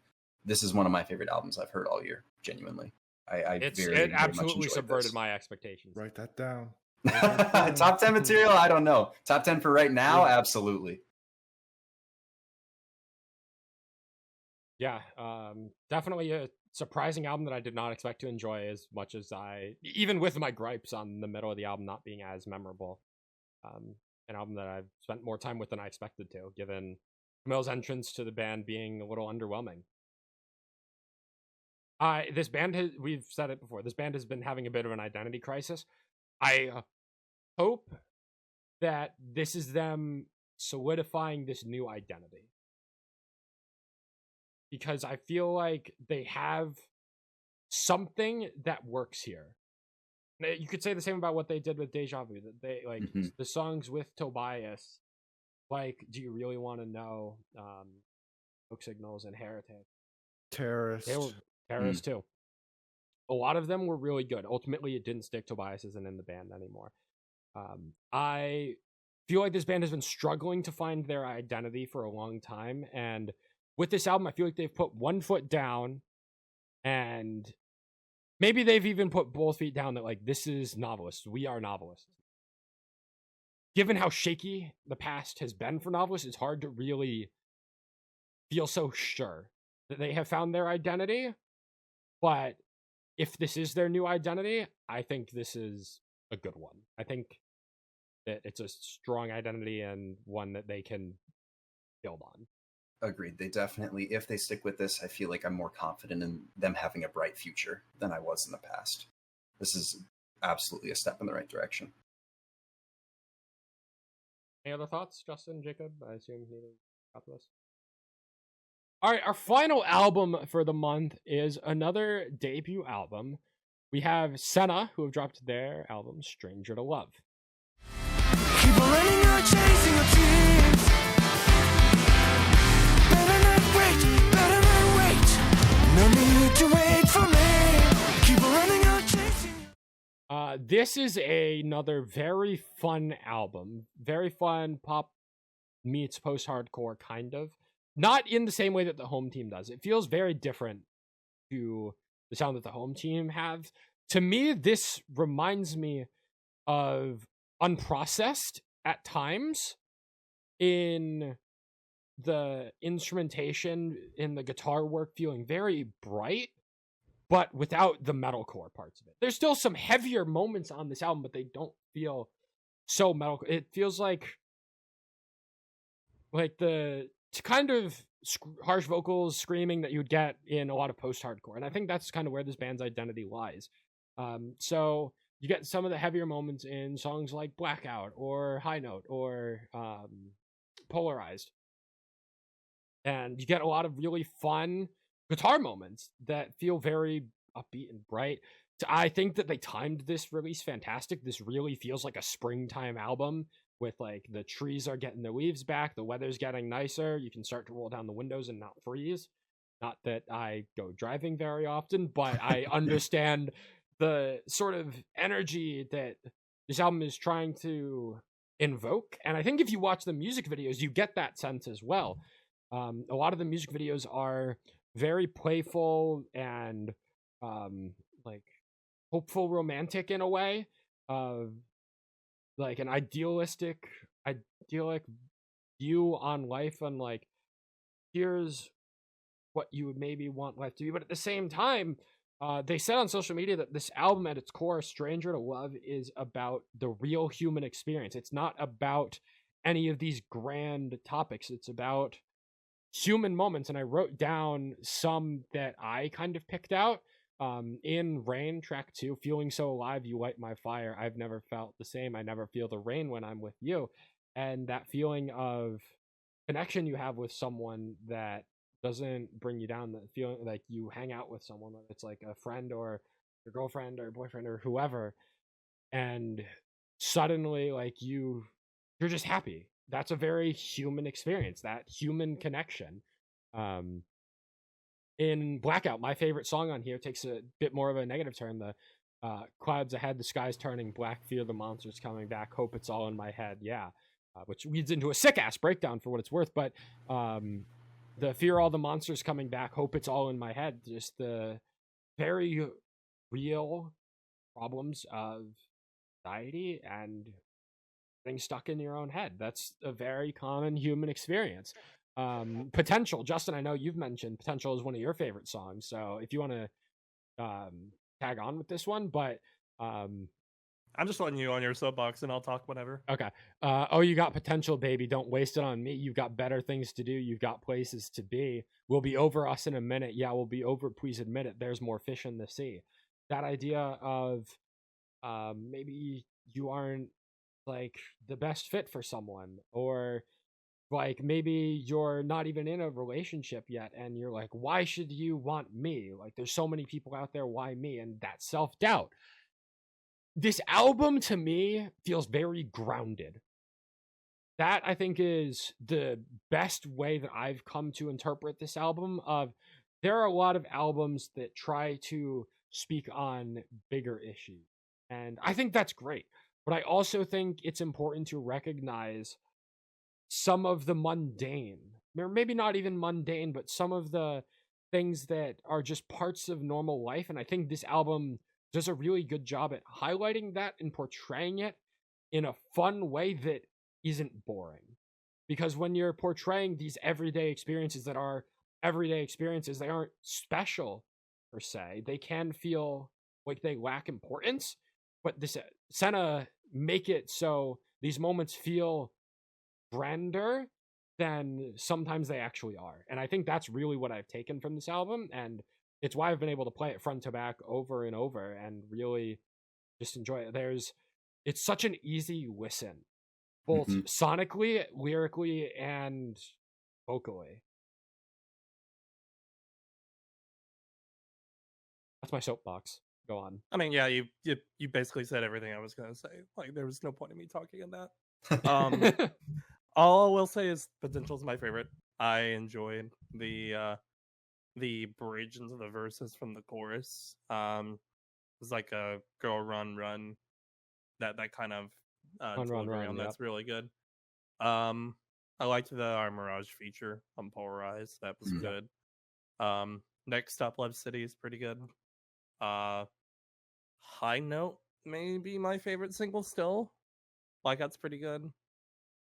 But yeah, all in all, pretty consistent album.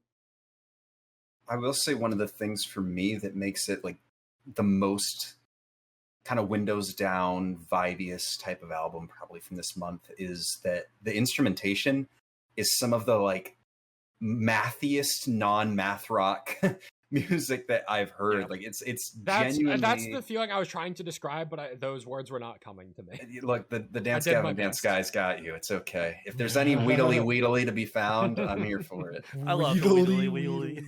But seriously, it's like first couple impressions are that the vocals might be a little too European for me sometimes. I mean, you know me and my feelings about that, but there were a bunch of songs on here that I saved and enjoyed.